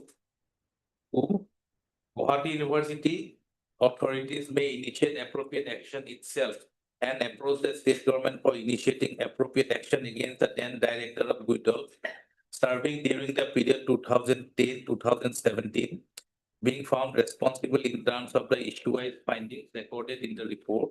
Three, Guwahati University may initiate action against itself and approach the authority for initiating appropriate action against the then registrars serving during the period 10 to 17, being found responsible in terms of the issue-wise findings recorded in the report. Four, Guwahati University may approach the state government for directing investigation to be conducted by independent agencies with professional expertise to acquire and ascertain as to whether there are any payment, misappropriation of funds of Guidol by any persons during the period 2010 to 2017 as reflected in the CAG report. Five, Guwahati University may initiate the process of a detailed investigation itself, if so desired, to find out the actual loss caused by the then director Guidol during the period of 2010-17 pertaining to excess payment of printing materials, payments made as honorarium and purchase of study materials as indicated in the CAG report. Guwahati University may approach the central government for a policy decision to accept the degree diploma certificates granted by Guidol in respect of the unapproved courses during the period 10-17, keeping in view the requirement of approval recognition of DEC for the courses offered by Guidol through ODL mode is for the government employment. Seven, Guwahati University may approach the state government for a policy decision to accept the degree diploma certificate granted by Guidol in respect of the unapproved courses during the period 10-17, keeping in view the requirement of approval recognition of DEC UGC for the courses offered by Guidol through ODL mode is for the government employment. And lastly, Guwahati University authorities may approach UGC for grant of approval recognition of all those unapproved courses. So these are the recommendations. So in terms of this, Lordship, the Guwahati University authorities have initiated the departmental proceedings against the petitioner who substantially posted the professor in a foreign language. And therefore,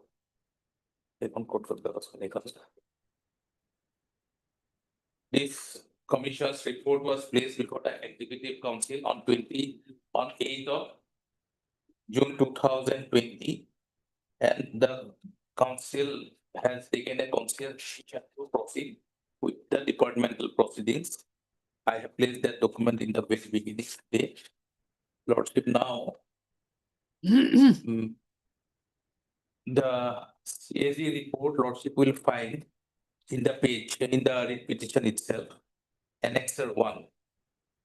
That Lordship will find from page 30 to page 37.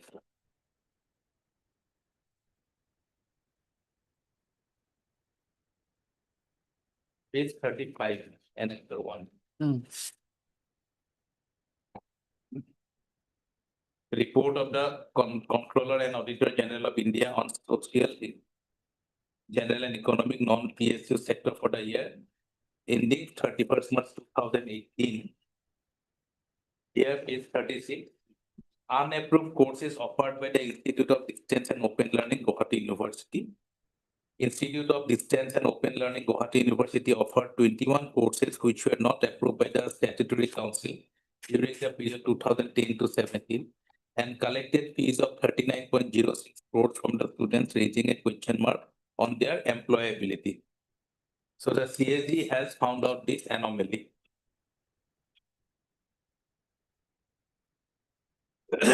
Then Lordship would kindly see page number 12.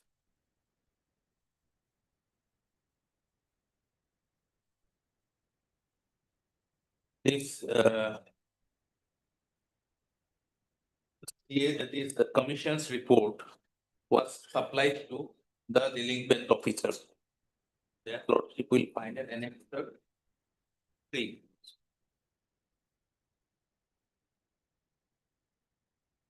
This I am saying because principles of natural justice was fully complied at every stage. He was given ample opportunity to place his case, defend his stand of the allegations raised against him. So on 6/11/2020, the commission's report was submitted to him. This is to apprise that Dr. Justice Aftab Hussain Saikia Commission, one-man commission, constituted by resolution dated so and so, respectively in connection with Guido, has submitted its report to the Honorable Vice Chancellor, Guwahati University on 30/9/2020. Subsequently, an emergent executive council meeting of Guwahati University was convened on 8/10/2020 to open and discuss the report. The report has been accepted by the Executive Council by resolution dated the resolution number so and so. Consequent upon acceptance of the report, it has been sent to the Honorable Governor and Chancellor of the University, the Commissioner and Secretary Higher Education Assam, and the Secretary and CVO Guwahati University Grants Commission by letter dated 6/10/2020. 3 letters. Also, as per your request and as approved by the Honorable Vice Chancellor Guwahati University, the report of the Aftab Hussain Saikia's Commission was also shared with you through email on your perusal for your perusal on 9/10/2020 and 22/10/2020 respectively. As directed, therefore, under the circumstances, you are hereby informed to send your submissions on the basis of the findings and recommendations of the report within 30 days from the date of receipt of this letter. So the report was sent twice by email and by the hard copy was also sent to him. He has responded. Page 43 by writing a communication to the registrar Guwahati University. He has given all his explanations, which in my humble submission is not very relevant, but what I am trying to emphasize is that he was given the report and he was given an explanation was sought from him, which he has responded. Thereafter, the EC's meeting, which I have placed in my affidavit, page 50, annexer 5.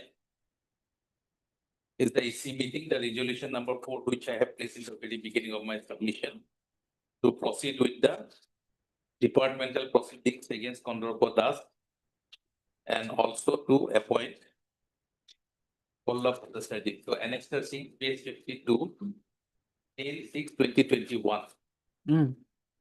So the repetition itself contains this document, and they are trying to make out a case that Pallab Bhattacharya was appointed on 10/6/2021 before the charge sheet was submitted to him. That means we would have predetermined mind, we have done it, but here itself it is said that you are requested to accept the offer. So when the letter was sent to Pallab Bhattacharya by the registrar, Guwahati University, it was an offer letter. It was not an appointment letter.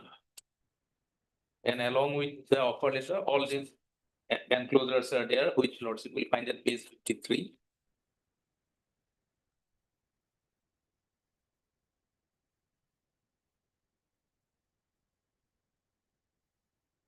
Then after 10th of June 2021, Pallab Bhattacharya responded.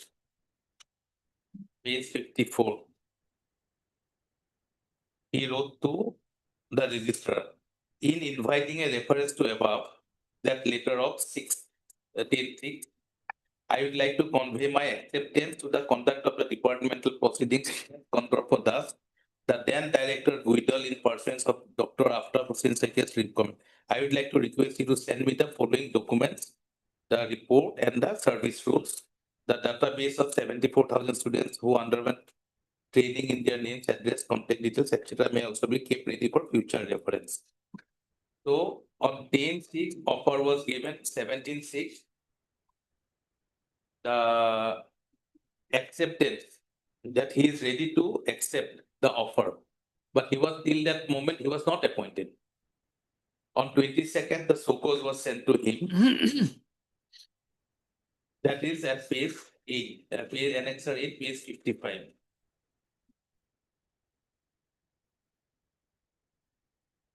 This is the charge sheet. 22/6/2021. The Vice Chancellor, being Chairman of the Executive Council, proposes to hold an inquiry against Kondorpo Das, the then Director, under Rule 11 of the Guwahati University Teachers Conduct Rules 1984, read with Rule 7 and 9 of the Assam District Services Disciplinary Appeals Rules 1964. The substance and the imputations of misconduct and misbehavior in respect of which the inquiry is proposed to be held is set out in the enclosed statement of articles of charges, Annexer 1. A statement on the imputations of misconduct and misbehavior in support of each article of charge is enclosed. A list of documents by which, a list of witnesses by whom the article charges are proposed to be sustained are also enclosed as Annexer 3 and 4.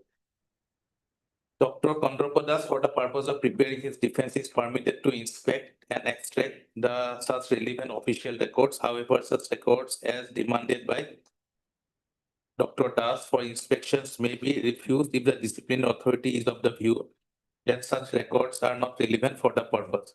Dr. Kondorpo Das is directed to submit within 7 days from the receipt of the memorandum of written statement of his defense, and also to state whether he desires to be heard in person. Dr. Das may present his case with the assistance of any government servant approved by the disciplinary authority, but such person should not be a legal practitioner. He is informed that an inquiry will be held only if respect of those articles the charges are not admitted. He should therefore specifically admit or deny each article of charges. Dr. Kondorpo Das is also further informed that if he does not submit his written statement of defense on or before the date specified in paragraph 2 above, or does not appear in person before the inquiry authority or otherwise falls or refuses to comply with the provisions 9 of the Assam Services Discipline and Appeal Rules 1964, or the orders, directions issued in pursuance of the said rule, the inquiry authority may hold the inquiry against him ex parte. The receipt of the memorandum may be acknowledged. So this was signed by the registrar, and this was issued in terms of Rule 11 of the Guwahati University Service Rules. The next page, all the article of charges are there, page 56.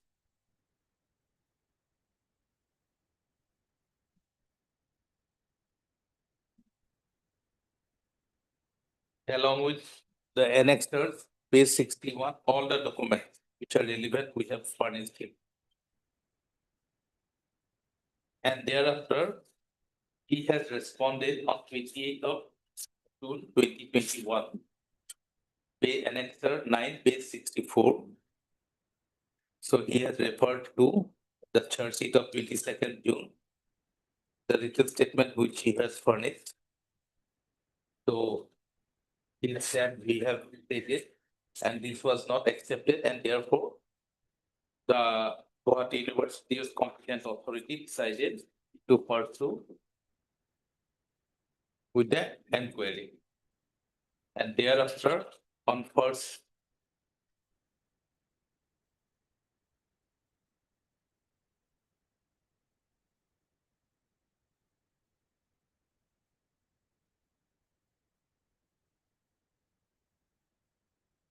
so he has also written on 7/7/2021, page 73, to the enquiry officer. List of additional documents and information regarding submission of reply to the charge sheet.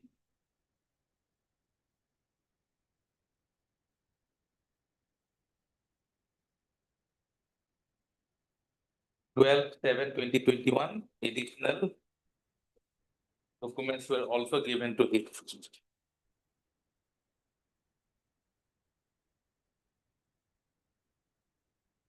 On 1st July, the enquiry officer was appointed. I think they have not annexed. In our exhibit, I have annexed and I have this in okay.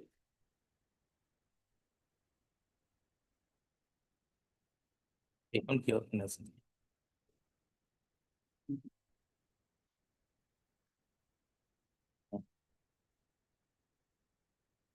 Page 158 to 167.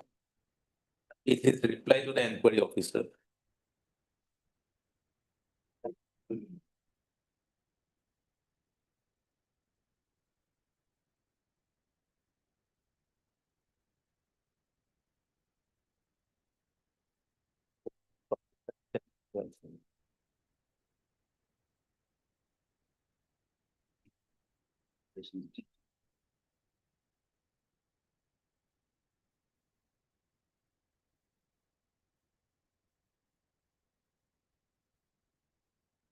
In this reply, Lordship would kindly mark that I could not find a single sentence by which he has raised any objection regarding appointment of the enquiry officer.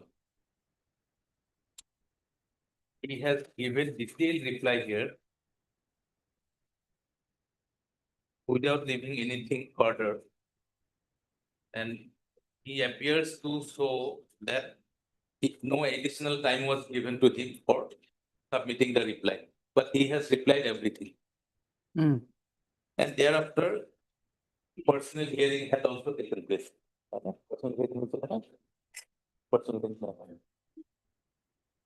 So complete reply was there.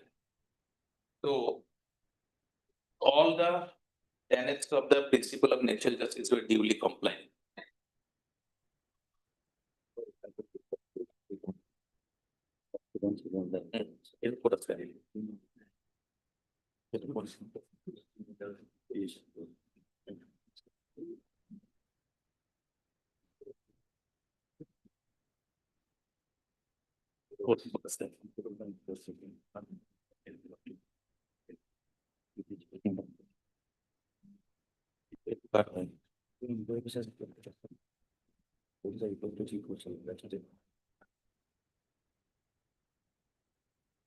In the enquiry officer's report also, in page 89, it has been very clearly stated by the enquiry officer.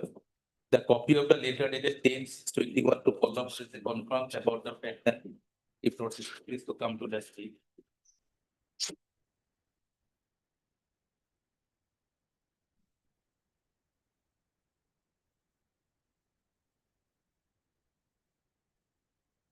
In the daily order sheet number 2, 7/7/2021, Dr. Kondropada says the issue of appointment of enquiry officer even much before 2/7/2021, actual date of receipt of appointment letter by Vallabh Prasad as IO.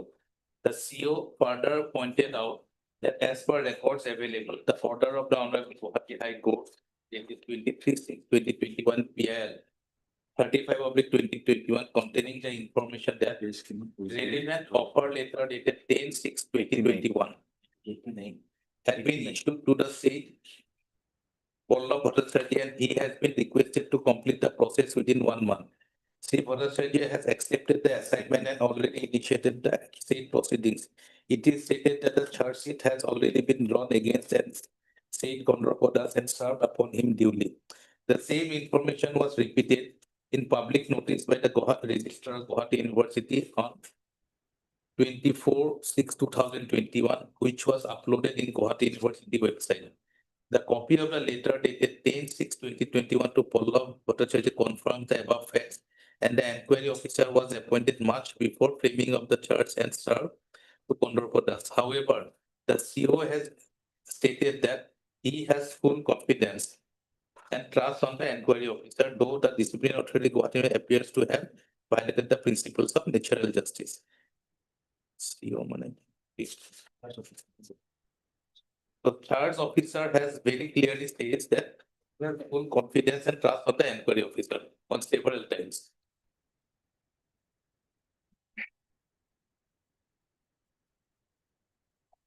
Now, Lordship will kindly take my affidavit of the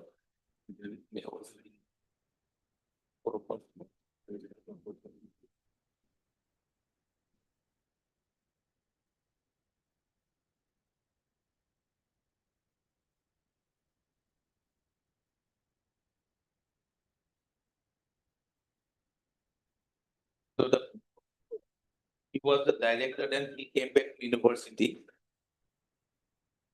When he was the director, then he joined KK Hendrik. Then when he came back to the university as professor, Department of Foreign Language, Guwahati University, then he was removed from that post. So the paragraph 4 onwards, which are relevant chronologically. In your additional affidavit or No, main the affidavit? main affidavit. Main affidavit. Affidavit.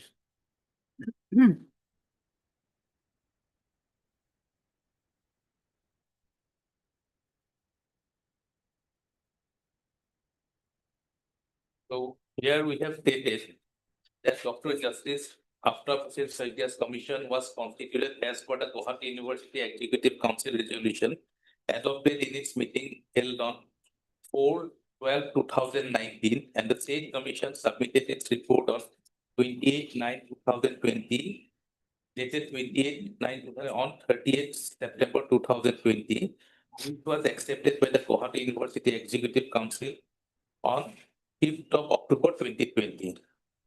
The next, the deponent humbly begs as a consequent upon the acceptance of the aforesaid report dated 28/9/2020.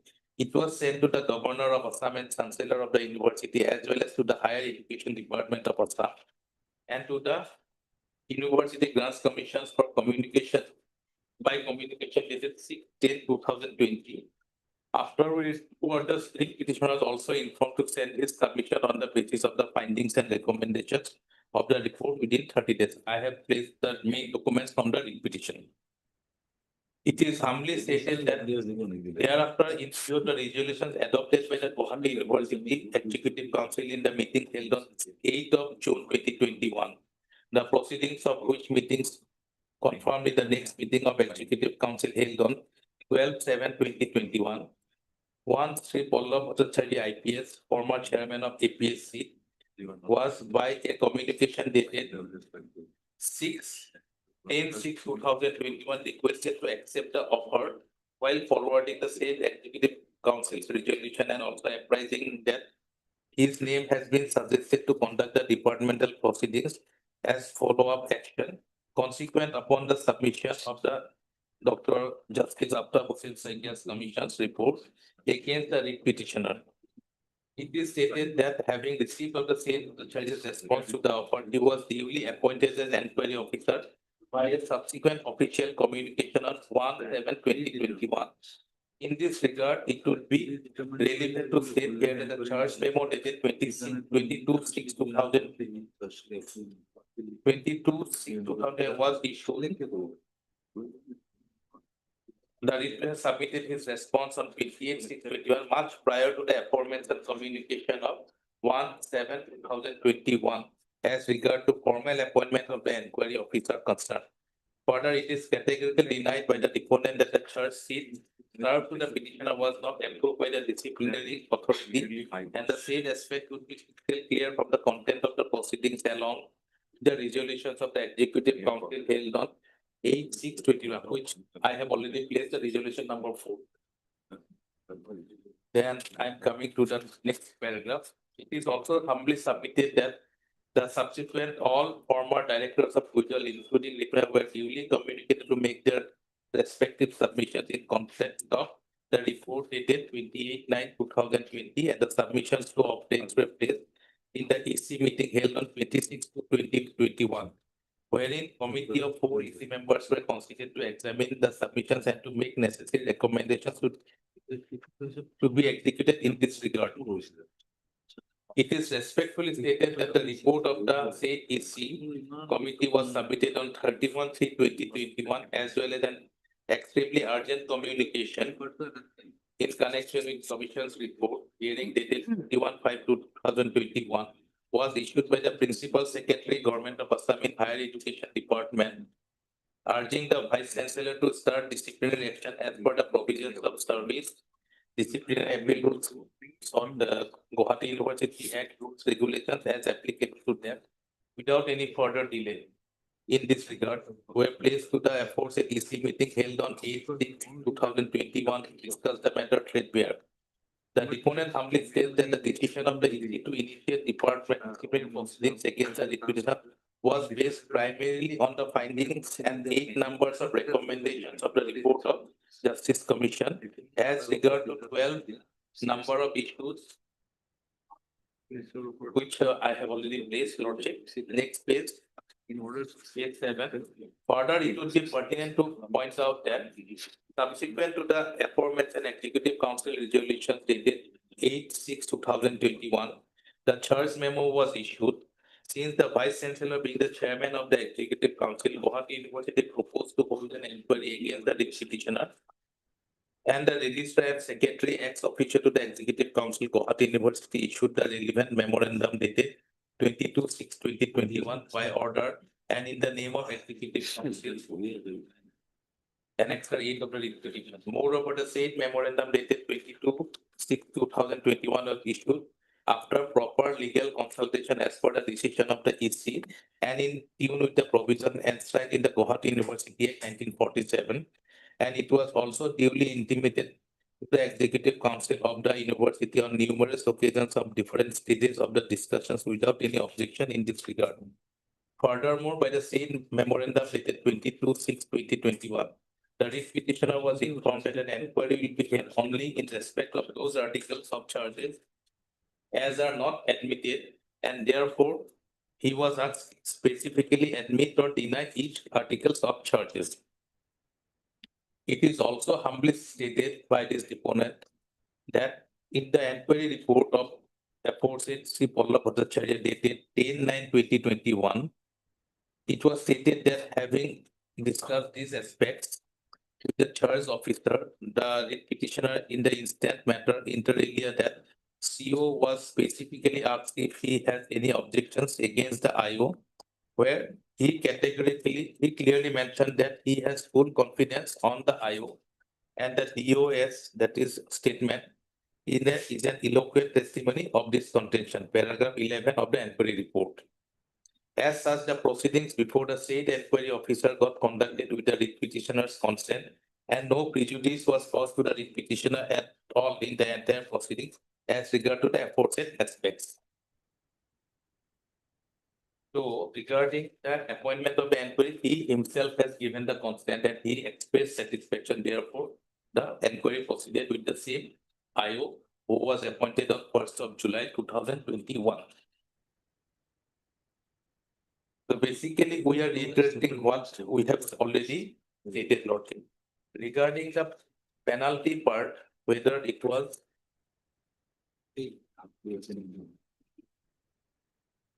is disproportionate or not disproportionate, we have stated that considering the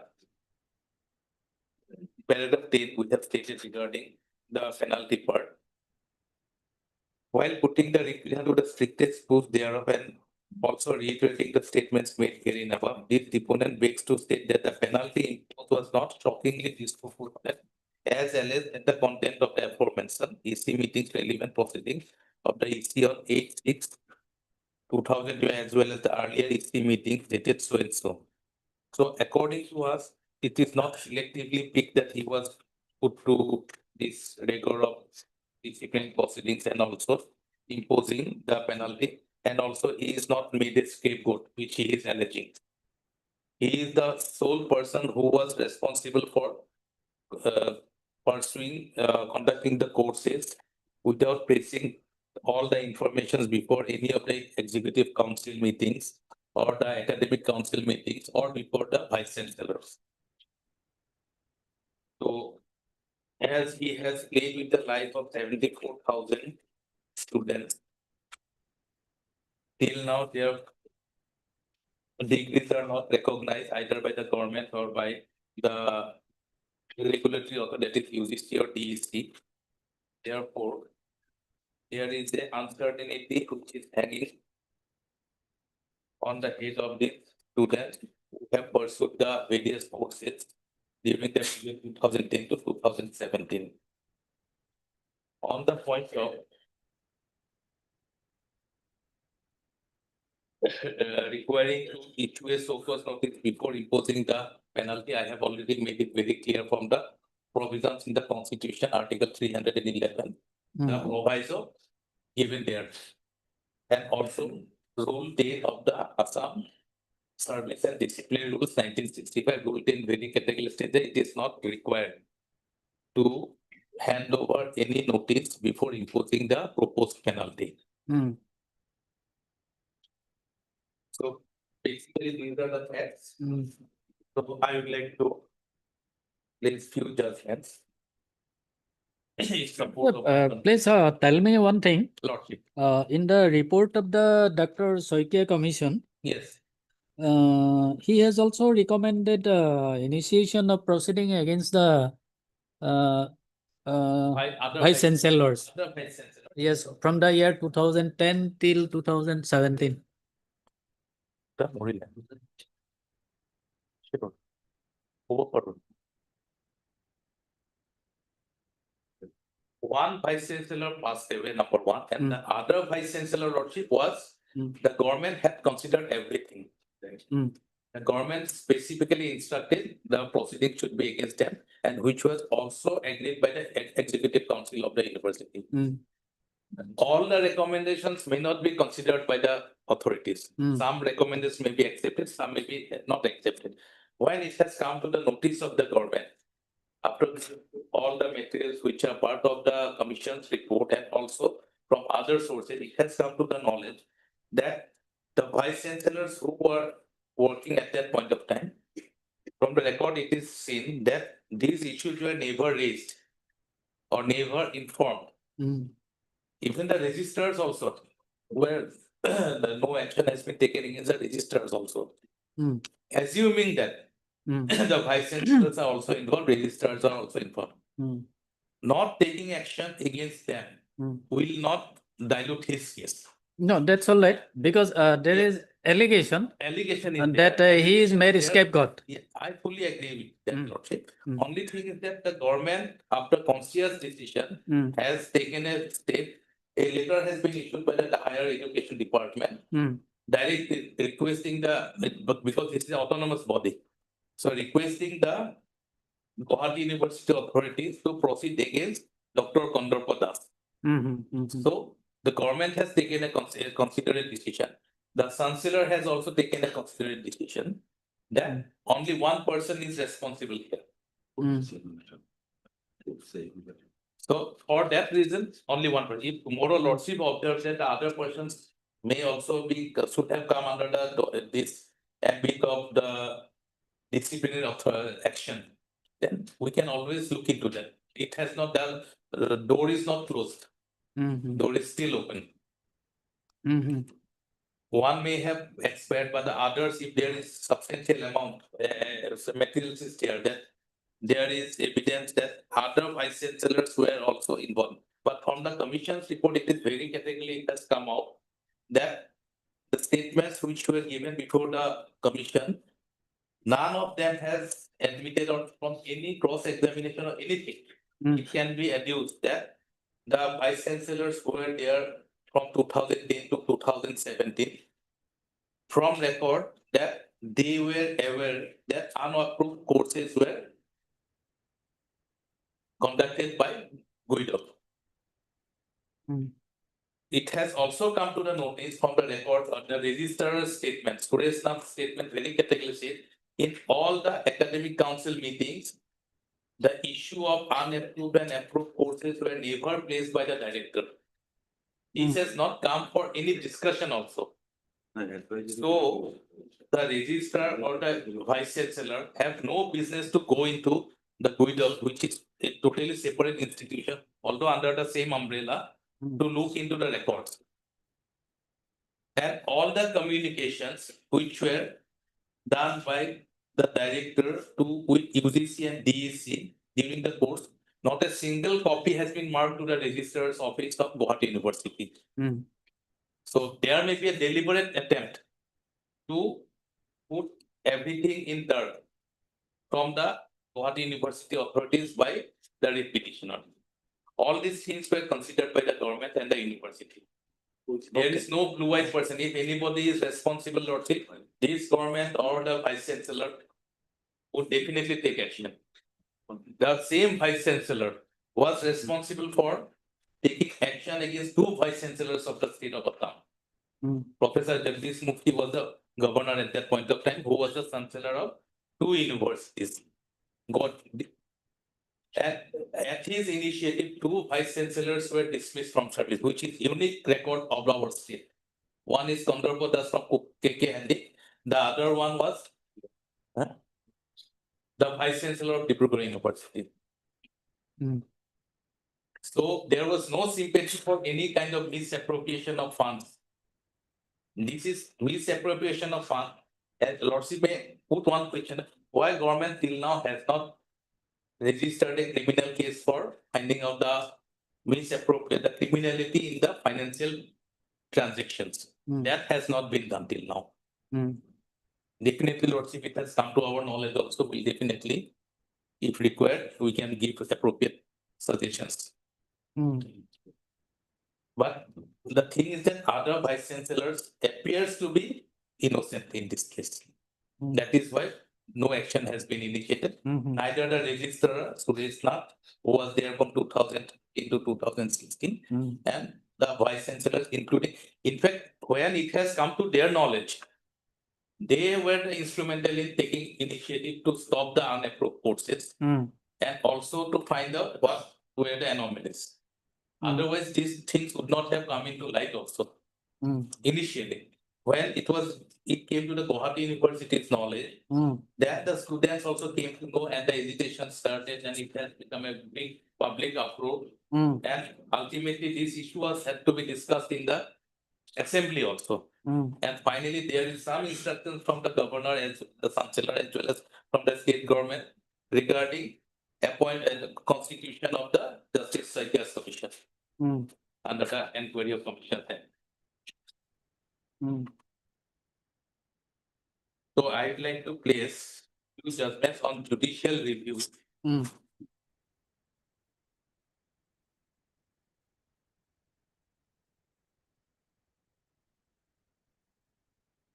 2021, volume 2 SCC, page 612.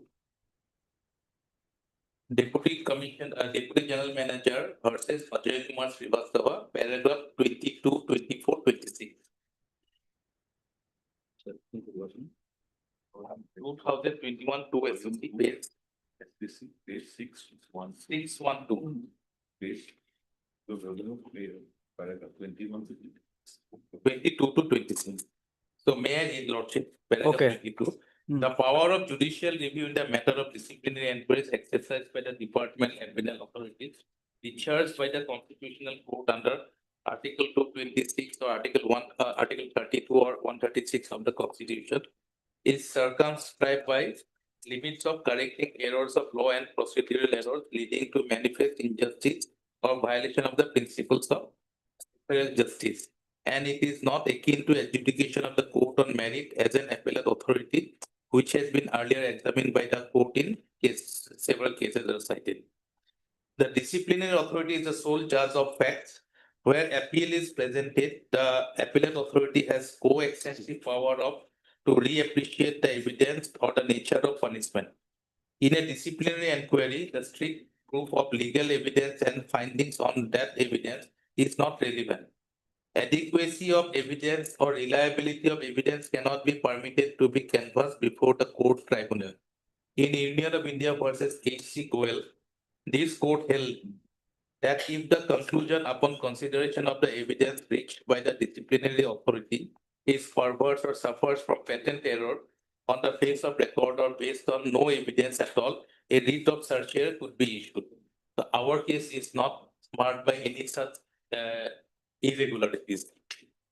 Whole procedural thing we have followed, they have not stated we have violated Rule 11, Rule 7, Rule 11 of the Guwahati University Service Board, as well as the rules of 1964. Not a single argument has been made that we have violated the particular provisions of the procedure laid down in these two rules. Paragraph 24. It is thus settled that the power of judicial review of the Constitutional Court is an evaluation of the decision-making process and not on the merit of the decision itself. It is to ensure fairness in treatment and not to ensure fairness of conclusion.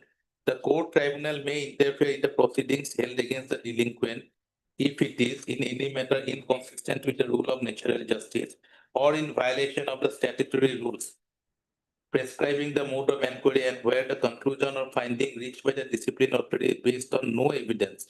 If the conclusion and finding of such as no reasonable person would have ever reached or where the conclusion upon consideration of the evidence reached by the disciplinary authority are perverse or suffered from patent error on the face of record or based on no evidence at all, a writ of certiorari could be issued. To sum up, the scope of judicial review cannot be extended to examination of correctness or reasonableness of a decision of an authority as a matter of fact. Paragraph 26. It is well settled that where the inquiry officer is not the disciplinary authority or receiving the report of inquiry, the disciplinary authority may or may not agree with the findings recorded by the former. In case of disagreement, the disciplinary authority had to record the reasons of disagreement and after affording an opportunity of hearing to the delinquent may record his own findings. If the evidence available on records are sufficient for such exercise, aims to remit the case to the inquiry officer of further inquiry. So my humble submission here is, Lordship, there is no violation of the principle of natural justice. He was given sufficient opportunity to defend himself. There is no procedural lapse so far as the procedure to conduct disciplinary proceedings are concerned. Not a single allegation that we have violated a particular provisions of law or a particular procedure we have not complied with. There is no such submission. There are sufficient materials on record to come to the conclusion that he has committed misconduct, that he was instrumental in conducting 23 number of unapproved courses during a period of 7 years when he was at the helm of affairs, being the director of GUIDL. Sufficient materials from the statements of various persons and the record and the communication, the letters, clearly indicate that he is responsible. When UGC has sent a letter, the registrar has very categorically stated before the commission with the document that in 2015, he received a letter from UGC. The letter instructed that no unapproved courses should be conducted in GUIDL. And that letter was formally given to the director, the writ petitioner herein, where the UGC made a request that no unapproved courses should be conducted in GUIDL. So in spite of those things, he continued to run the show with these unapproved courses. So all this come to a simple conclusion that he is responsible for all these illegal activities. I am not going to the part of misappropriation of fund or misutilization of fund. I am not on that. But to run the approved courses, it is his primary duty as director. Just like the Chief Justice, all the courts should sit properly. The responsibility lies with the Chief Justice of this honorable court or any high court. So he is at the helm of affairs. He is the ultimate authority, and all the advertisements were issued under his name and under his seal. He knows he is communicating with the UGC office in Delhi. He is regularly visiting that. All those records are there. He visits and he knows very well that certain courses were not approved, certain courses were approved. In spite of all this knowledge, he continued to flout the basic norms, and the requirement of running a approved court is under a statute. The statutory duty lies on him that only approved courses under the UGC regulations, under the DEC regulations. These are central government legislations. So he cannot flout that, and he cannot say that I am not aware. He is a responsible person, he is a qualified person. That is why he is given the opportunity to hold the post of director. He is not a layman. So while dealing with this matter, Lordship will see whether we have flouted any of the procedures, whether there is no evidence to come to that conclusion, whether the principle of natural justice are violated. These are the basic areas where Lordship would like to see. And if Lordship finds that we are not complying with any of these three conditions, then Lordship has every right to issue the writ of certiorari to set aside the dismissal order. Otherwise, removal order. Another judgment in this same line, 2013-12 SCC, page 372. Sorry, 2015 to SCC, page 610.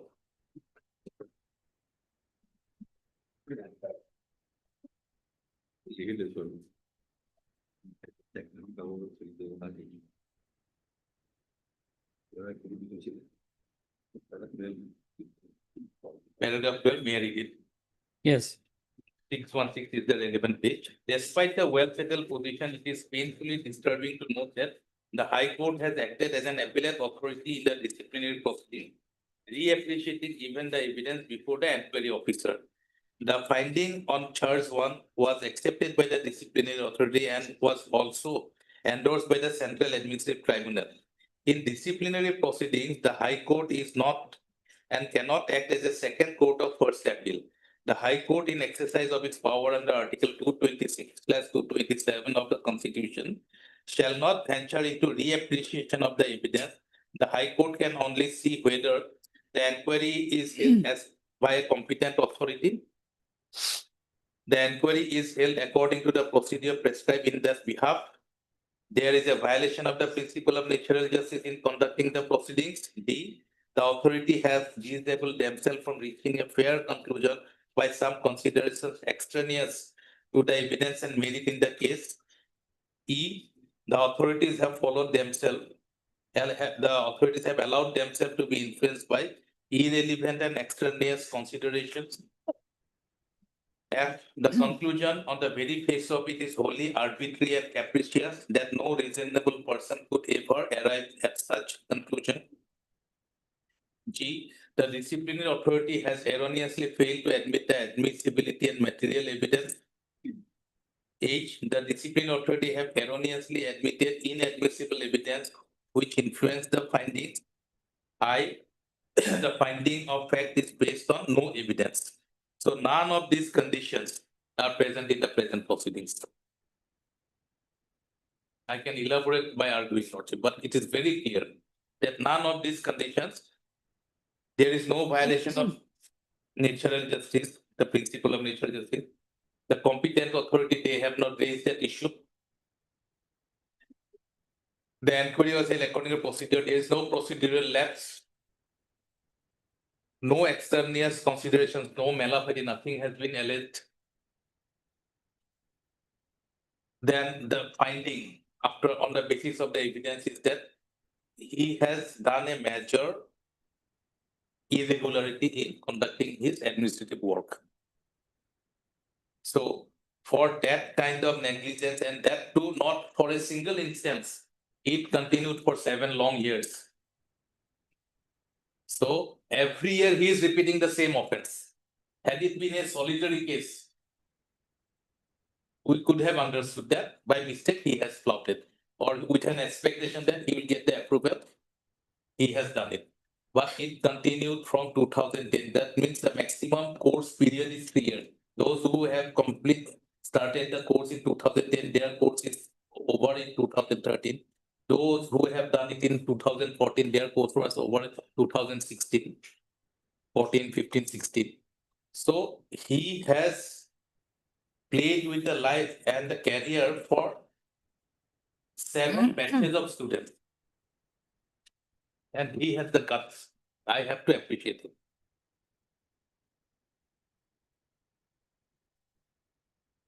So initially the commission found 21 courses, but ultimately it was found to be 23 courses. And about 80,000 students' lives are now hanging in balance. If somebody with stringent law applies, then all these students will have no legs to stand. Their whole career will be doomed. They have wasted money, they have wasted their period of life.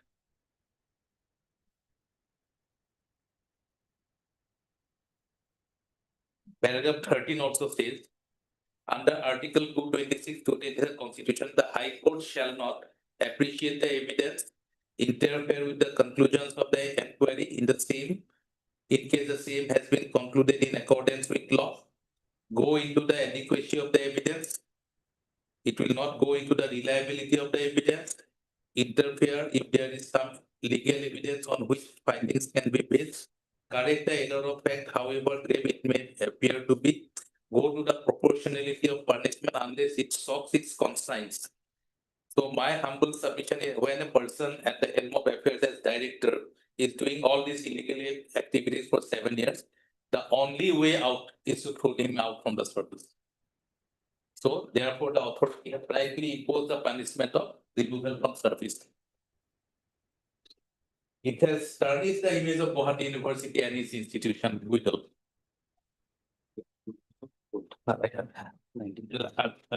Reference lordship, I'd like to give identical 2013-12 SCC. 2013-12 SCC, page 372. Paragraph 13, 14, 15, and 19.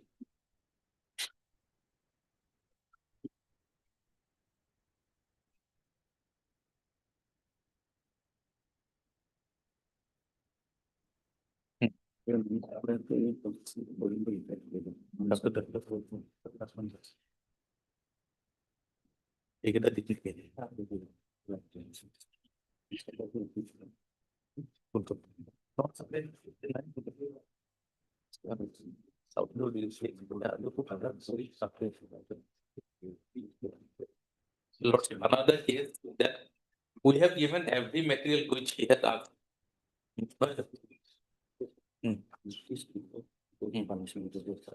Regarding notice before punishment, Lordship, that is a statutory provisions and constitutional provisions.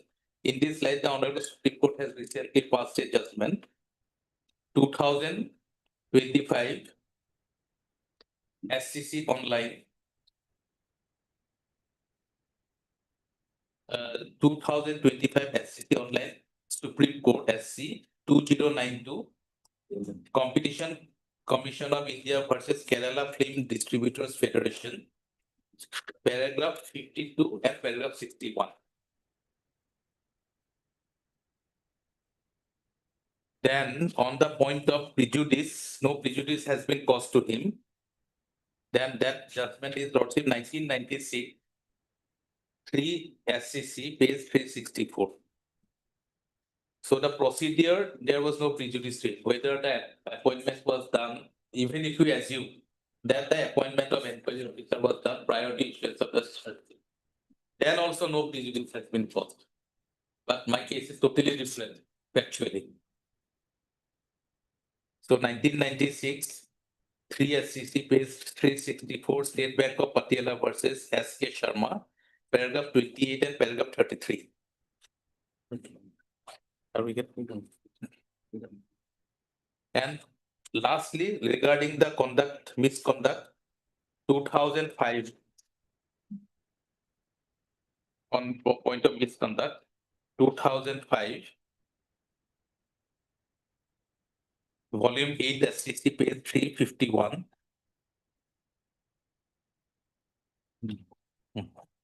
And my another argument is, Lordship may just record it.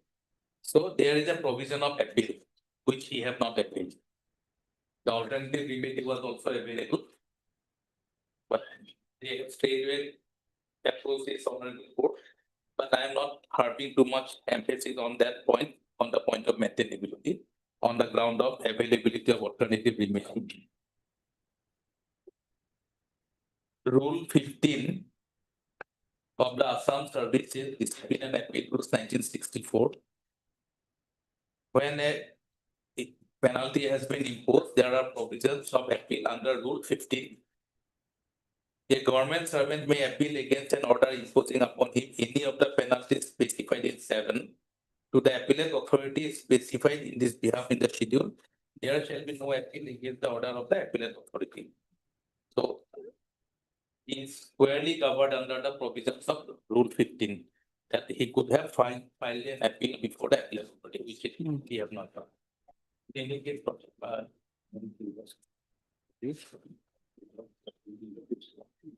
so our impugned order is at phase 168, last phase of the writ petition. I'll just take 1 minute. In fact, we are quite lenient with him. How? Because he has been removed from service, but he is not given full dismissal so that he can go and find employment elsewhere. Okay. Okay. Now he is the vice chancellor of one private university. Okay. So that road we did not stop. Page number? Page 168. Last page of the resolution. Last page, may I just read it? 6/10/2021, with reference to the above, it is hereby informed that the Executive Council of Guwahati meeting on 5/10/2021. After careful considerations of the findings of the report of inquiry officer dated 10/9/2021, in connection with the duty drawn against you, has resolved to impose upon you the penalty of removal from service, which shall not be a disqualification future employment as per Rule 7 Roman 4 of the Assam Services Discipline and Appeal Rules 1964 with immediate effect. So we have given that opportunity, and which he is applicable. I hope he will not do any this kind of things in the university where he is presently serving. So this is my humble submission. Lordship may hear the other side also as well. My colleague will be here. Highly obliged for giving me efficient.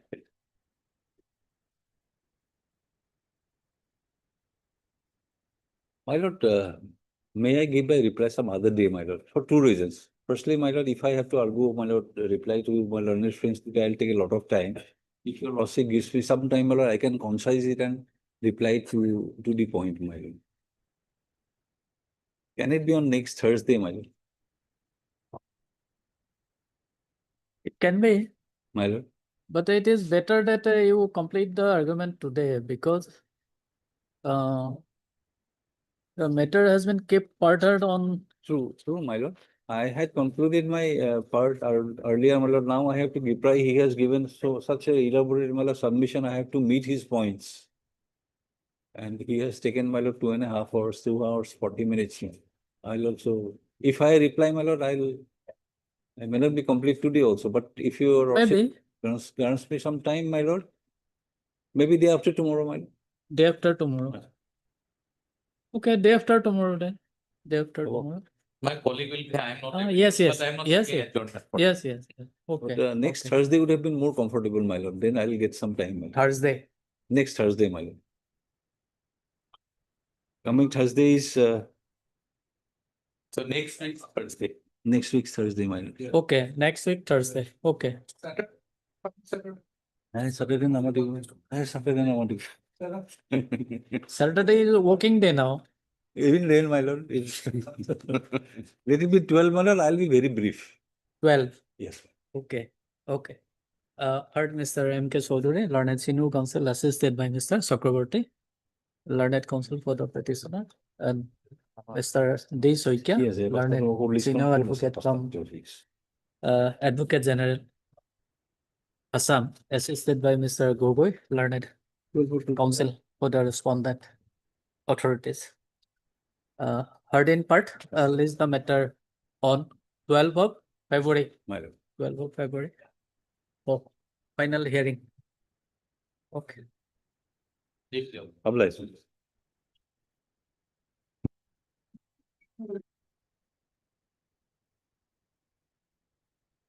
Number 2, for admission. May I please, Your Lordship? Also, we'll pray for an adjournment today. We'll not like to. We'd like to. Why? We'd like to pray for an adjournment today, Lordship. Why? Lordship, there's a personal difficulty with regard to my preparation, so Lordship will fix any other Okay. day. Mr. D. Dekha, Lordship. D. Decker, learned, learned counsel for the petitioner, submits that he has some personal difficulties today, and as such, the matter may be adjourned for the day. Mr. Chakraborty, learned counsel for the respondent, all the respondents submits that he has no objection. No objection. Accordingly, taking note of the submission of learned counsel for both the parties, it is provided that rest list the matter after Lordship, we have discussed and tried to fix in 26th of February, Lordship. okay Mutually discussed. on 26th of February. Prayer allowed. Orders.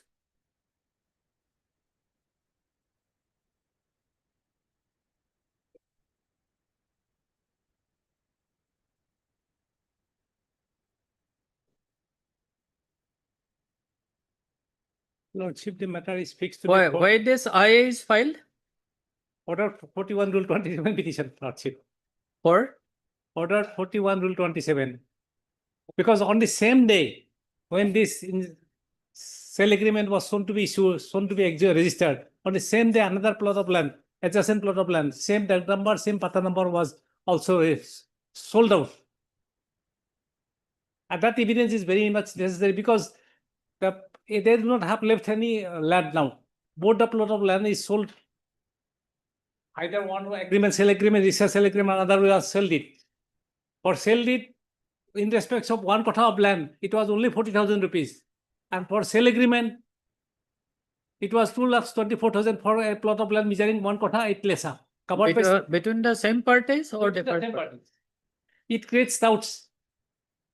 Regarding? Yes, whether the sale, it was meant for only sale deed in respect of the sale deed which is already executed on the same day.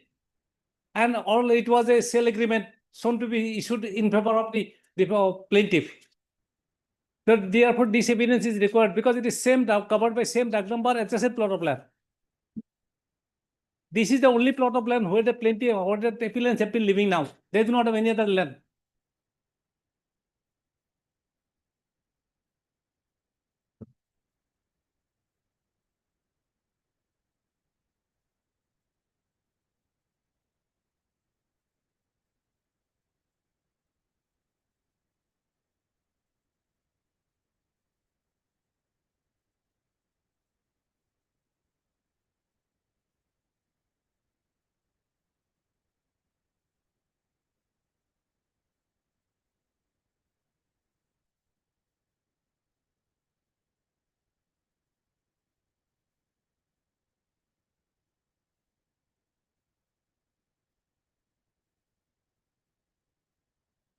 Mr. Dev, whether you have filed any objection here? Yes, I filed that. This is not the same land, my lord. I have stated. Which is expired by its purchase. The plaintiff purchased from his brother. And that he wanted to produce, my lord, as an additional evidence, this deed itself disclosed that it is purchased land. The seller has purchased from his own brother and it is sold to the plaintiff. So that is a separate land. It has no connection with this. Covered by same that same pattern. Right. I have categorically stated, clarified down in my objection.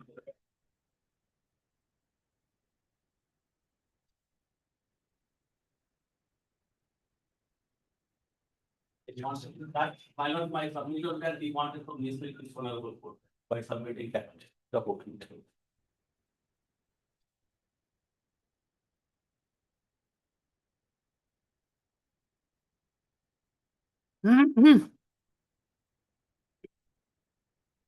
Yes, on Mr. Bhagwati, you argue first on this I. The initial original total plot of land was 1 bigha. Revenue record shows it was in the name of all the 4 brothers after the death of their father. Each one kotha, 4 bigha, 1 kotha, 1 bigha, in the 4 persons, 1 kotha 5 lesa each. Yes. This plot of land, there are 2 plots of 1 plot, it was given to this defendant, original defendant by his brother. That is shown to be sold in favor of the defendant on this plaintiff on the same day. In respect of 1 kotha, measuring 1 kotha for a price of rupees 40,000 only on 26/4/2007. On the same day, another registered agreement, which is the subject matter of this present appeal, was also shown to be executed for a plot of land measuring 1 kotha 8 lesa for an amount of rupees 2,24,000, covered by same duct number, same patta number.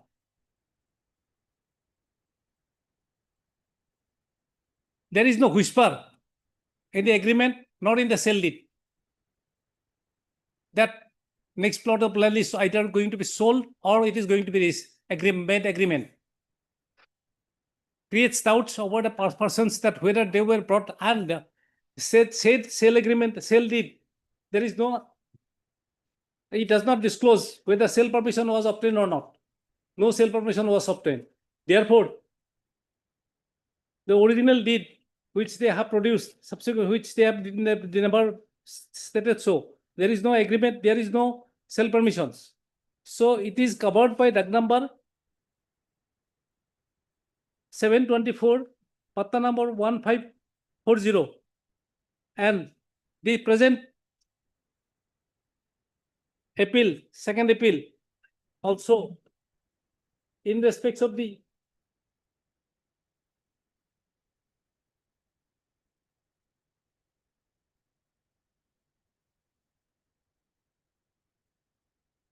one kotha 8 lesa covered by 15 tag number 1540, periodic patta number 724.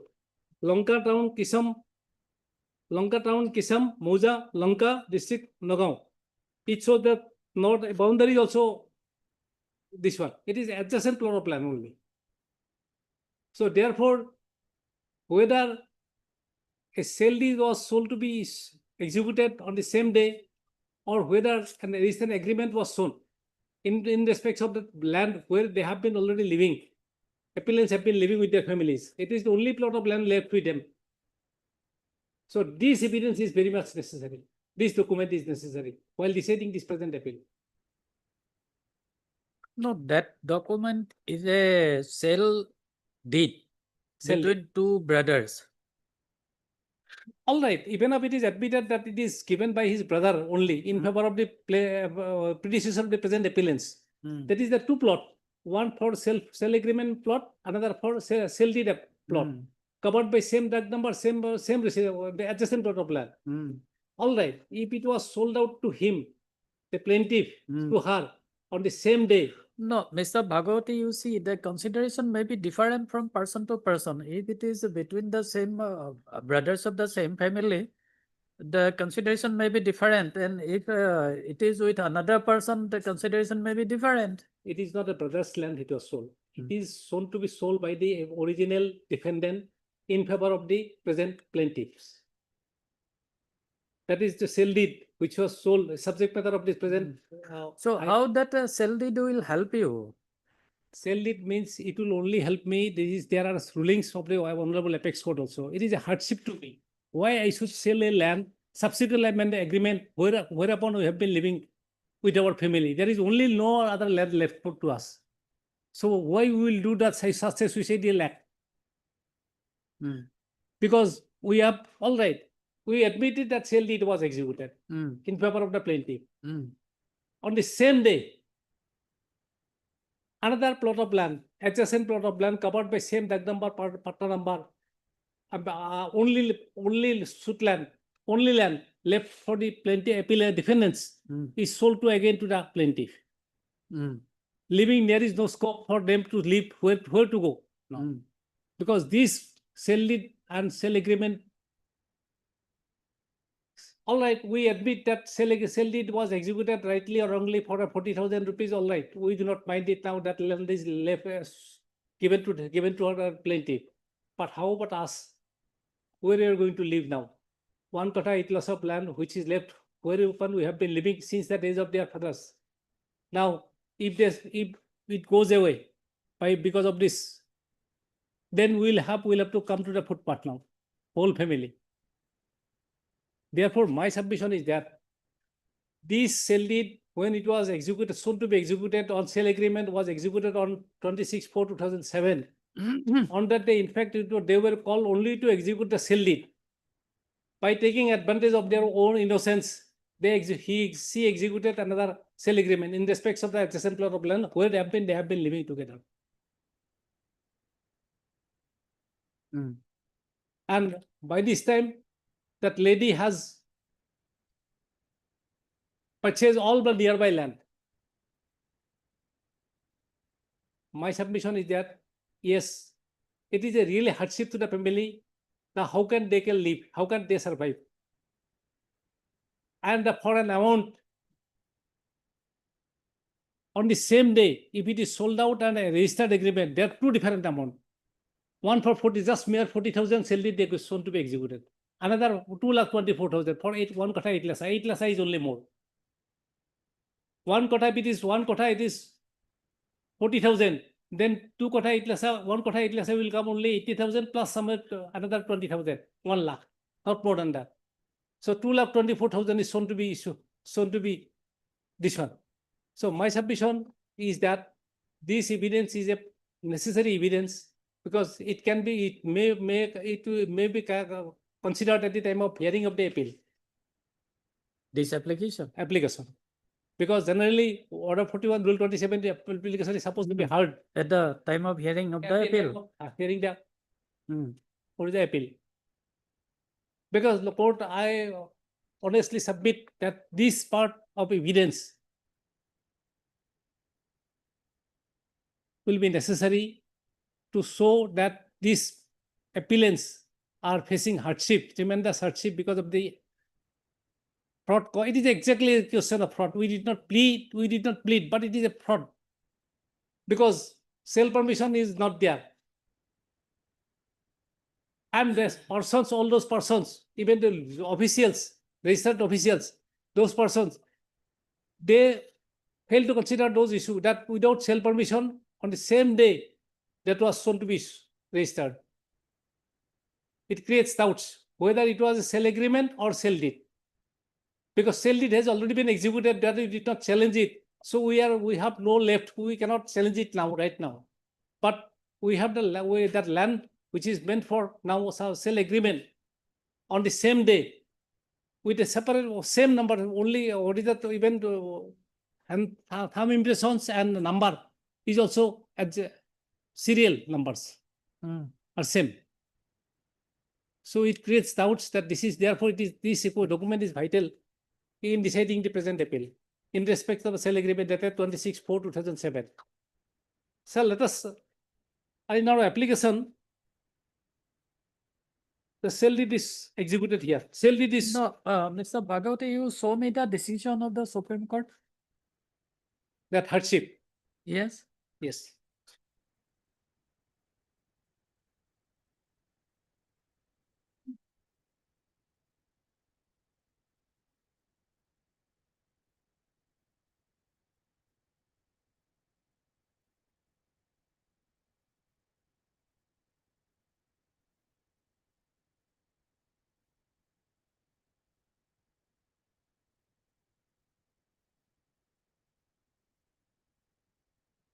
Two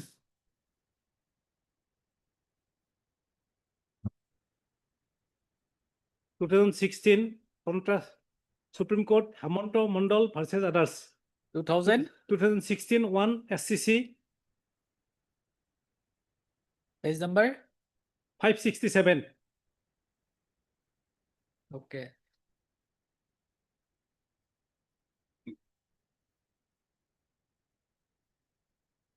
So now we have to consider this petition at the time of hearing of the appeal. Everything. So therefore, appeal has to be heard along with this. Are you ready? It will be difficult today, Lordship, because it is only Pardon? today fixed for orders Today, today. you are not ready. I am not ready. Actually, I was out of state for many days, almost 15 days. I was away from Guwahati.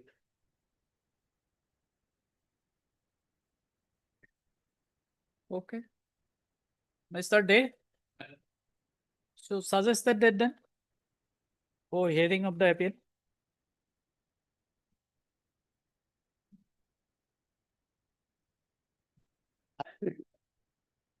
He is not ready. So suggested that convenient to both the parties?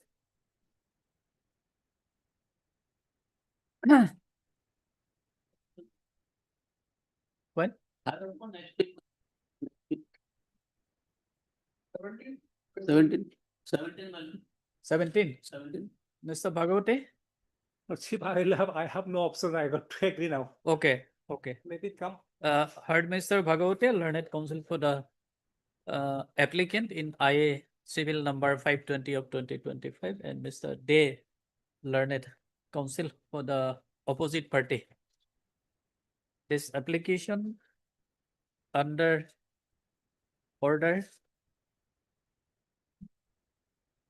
41, Rule 27, read with section 151 of the Code of Civil Procedure is prepared by the applicant for production of additional evidence before this court. Mr. Bhagavate submits that this application has to be heard along with the RSN number 209 of 2017. And since the matters, since this IA and the RSN number 209 of 2017 with 2009 of 2017 is being listed today for orders, he is not ready to argue the matter, and he pressed for listing the matter on another date. At this instance, Mr. Day suggests that the matter may be listed on 17th of February. Accordingly, taking note of the submission of learned counsel for both the parties, it is provided that RECISL list this interlocutory application number 520 of 2025 along with RSN number 209 of 2017 on 17 to 2026. 2026, and this application, interlocutory application, will be heard along with RSN number 209 of 2017 on that day.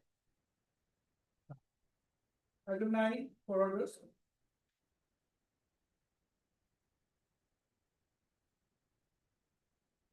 Right, this lawsuit, this order is for the modification of the lawsuit for the which your lawsuit will find at page 11. Speaker to order not so this not to the system to call. Volume to daba hai.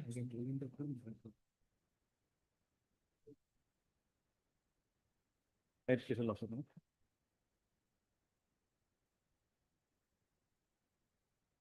The I am. Ratipur per problem.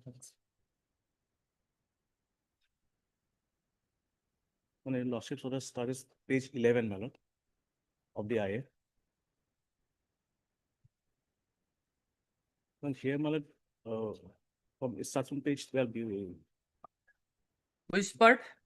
My lord, the lawsuit may come to page. Lawsuit may come to page 17. Lawsuit. Yes. 16 and 17, my lord. Here, apparently, two disciplinary proceedings was challenged, my lord. One with regarding to the leave and one with regarding to the disciplinary proceedings where the subject matter of the disciplinary proceeding as well as the criminal proceeding are same. So which paragraph is stated? My lord, in this paragraph 9, my lord, your lordship, my lord, pending further consideration and view of the ratio laid down by the Honorable Supreme Court in Captain so and so, more specifically clause 2 of the paragraph 22, this court is of the considered view that a prima facie case is made out in favor of the petitioner and a balance of convenience and irreparable loss are also appearing in her favor, since she has been serving in the department and facing the criminal trial case and the disciplinary proceeding dated 12/1 is identical and the criminal case being registered on the second. But here, the disciplinary proceeding with regard to the criminal trial is actually, the date is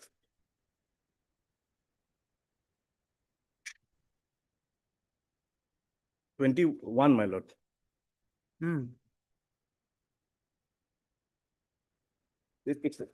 Departmental proceeding is 21 to 21 in Annexure 3 of the writ petition, my lord.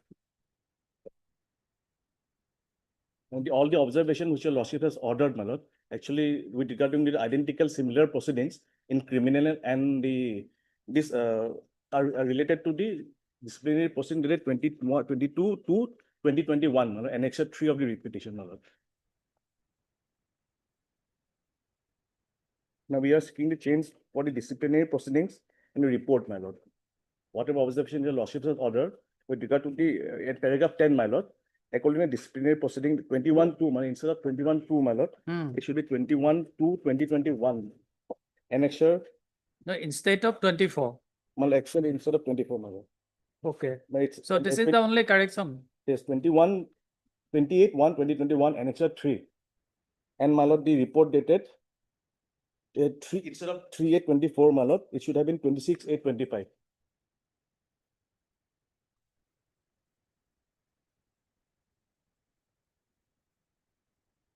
In which paragraph of your application you have mentioned it? My lord, the paragraph 10, my lord, your lordship's order. In your application? And in my application, my lord.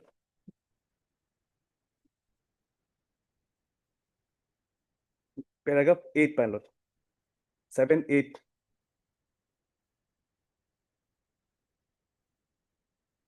Six, 7, 8, my lord.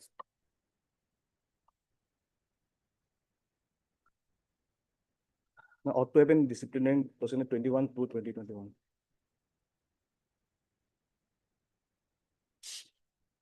Paragraph 6 of my application. 6, 7, and 8.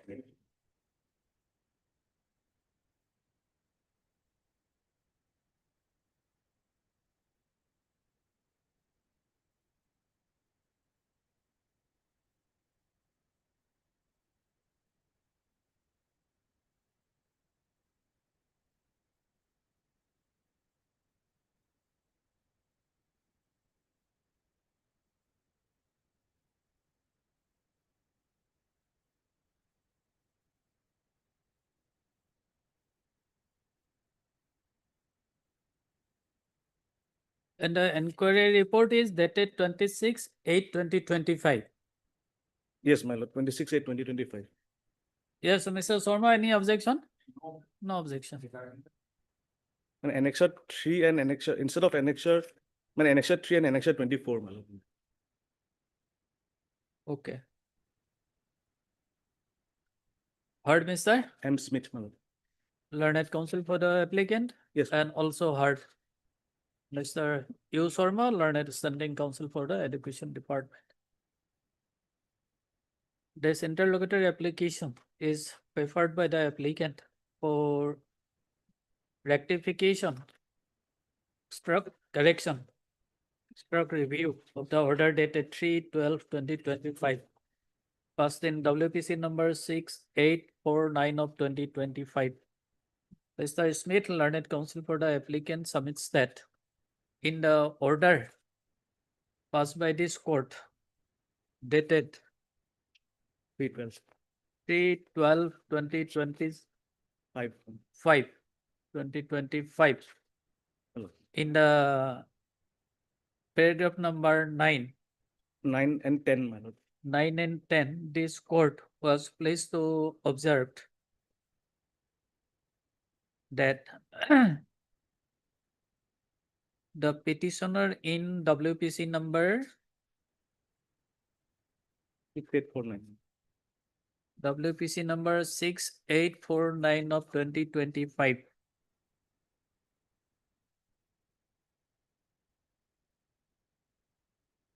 has been serving in the department and facing the trial in criminal case. And as the disciplinary proceeding dated 21/2/2024 is identical with the criminal case being ACB PS case number 15 of 2023 registered under section 7A stroke 13(2) of the PC Act 1998 as amended in 2018. The date should have been 21/2/2021 instead of 21/2/2024. 28/1. 2/8/1, 2021. Malad.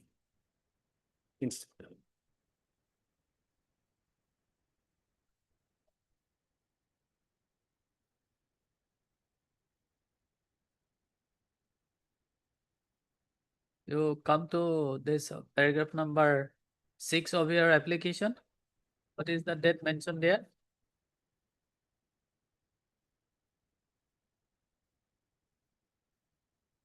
Malad, 21/2, Malad.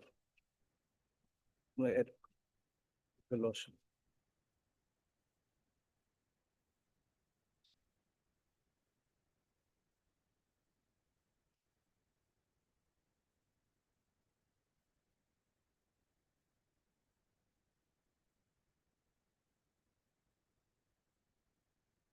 And 28/1, Malad, actually. This is not 28/1.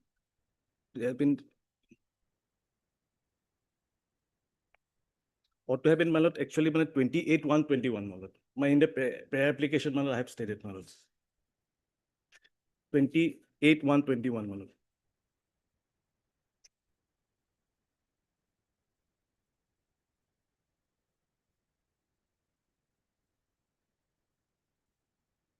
Where you have mentioned it?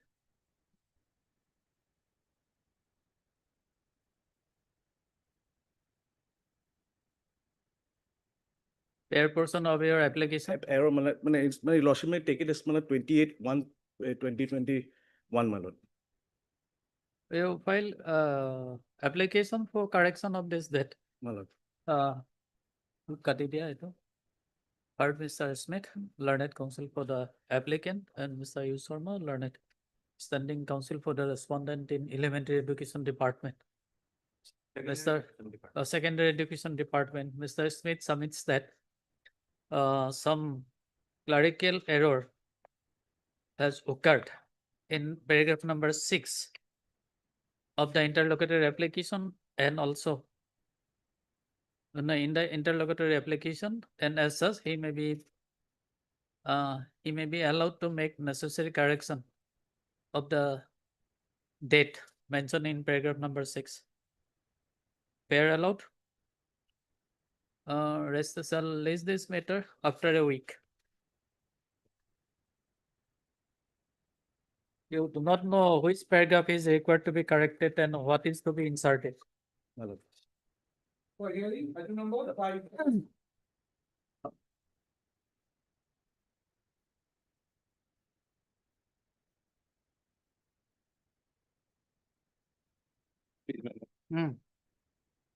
Malad, a while ago, the counsel for the appellant informed that he would not be able to be present physically. I suppose it made a prayer for appearing through virtual mode. For some reason he could not. He is not present today. Not present today. None appears for the appellant on call. However, Mr. Soduri, learned counsel for the respondent present. List the matter after. Malad, can a short date be fixed because the appellant had taken numerous times earlier as well. 20 February. 19th February. 19th February. Kobe, this matter was, Mr. Soduri, wait for some time. 6/11/2025. Release court. Oh, this matter is being released from Parthard. Malad, the matter was in fact heard on the last. Maybe. There is one notification of the registry. 1 month already over. It was Parthard on 6/11/2025. Thereafter, my lord, the matter was heard in past, but the only thing is that in between, the learned counsel for the appellant had floated a request for compromise. Maybe. Thereafter, since the compromise did not happen, it again came back for hearing. In the next week, we undertake to complete the hearing if your lordship directs it to be fixed in the next week under the part at column. কি করলো? No. Oh.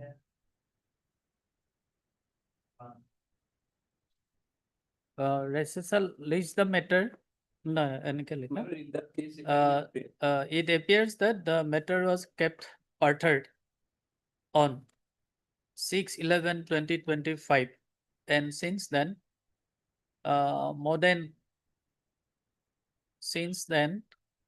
almost 3 months elapsed. And in view of the order number 19 of the registry dated 23rd of February 2021, 2012, this matter is thence released so as to enable the registry to list the matter before appropriate bench.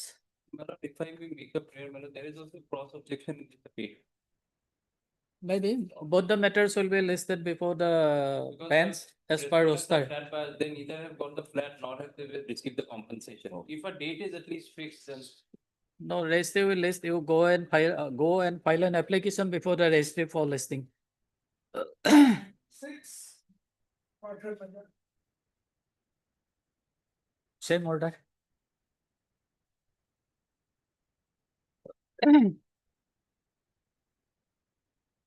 It would petitioner present. let it- item 7.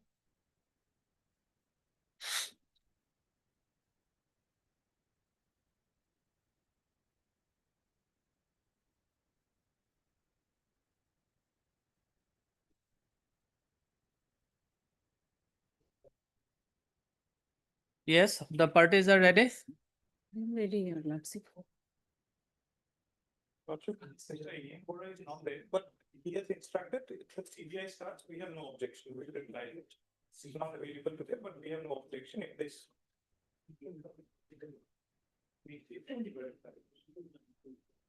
Pardon? The next day he'll give a reply, he's not available today.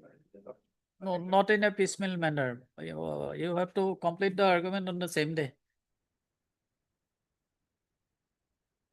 Because it is difficult to keep the matter in track. He also takes some time, Lordship, that is why. No, that's all right. It may not get, both the parties are heard, it may not get finished, or that is why. No, no, no, no. Not in a piecemeal manner. Okay, can it be on Thursday? Can it be on Thursday? As item number 1. Fifth. I am not available on fifth, sixth. Then Tuesday. Then Tuesday. Kindly make it on ninth. Monday. Okay. This is a hearing matter. On Hearing hearing the either on 10 I Wednesday have or matter, but I need certain accommodation if required. pardon? Some prefix matters are there on 10. So if required, I will take some accommodation, otherwise I can able to do. 10. The matter আছে না ওতে। Yes, one bail application is there, that is a long pending from last 12 years he is absconded, so it will take time, half an hour or so in other court.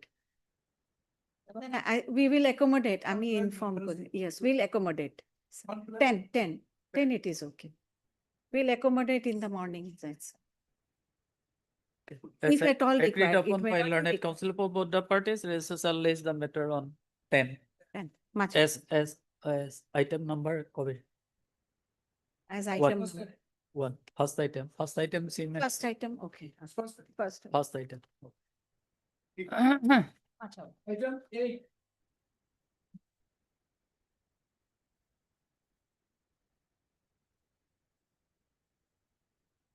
I appeal for respondent number 6.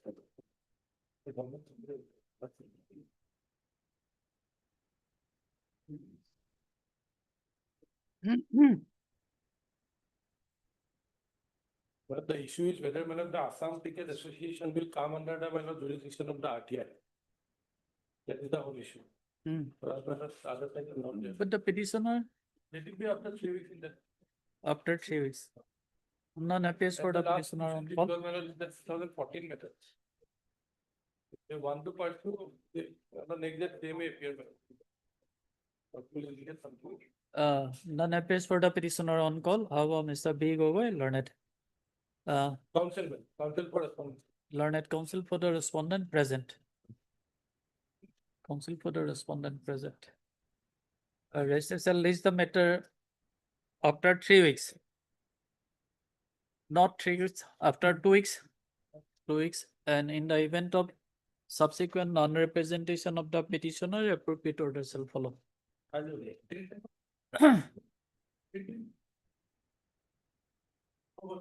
Over.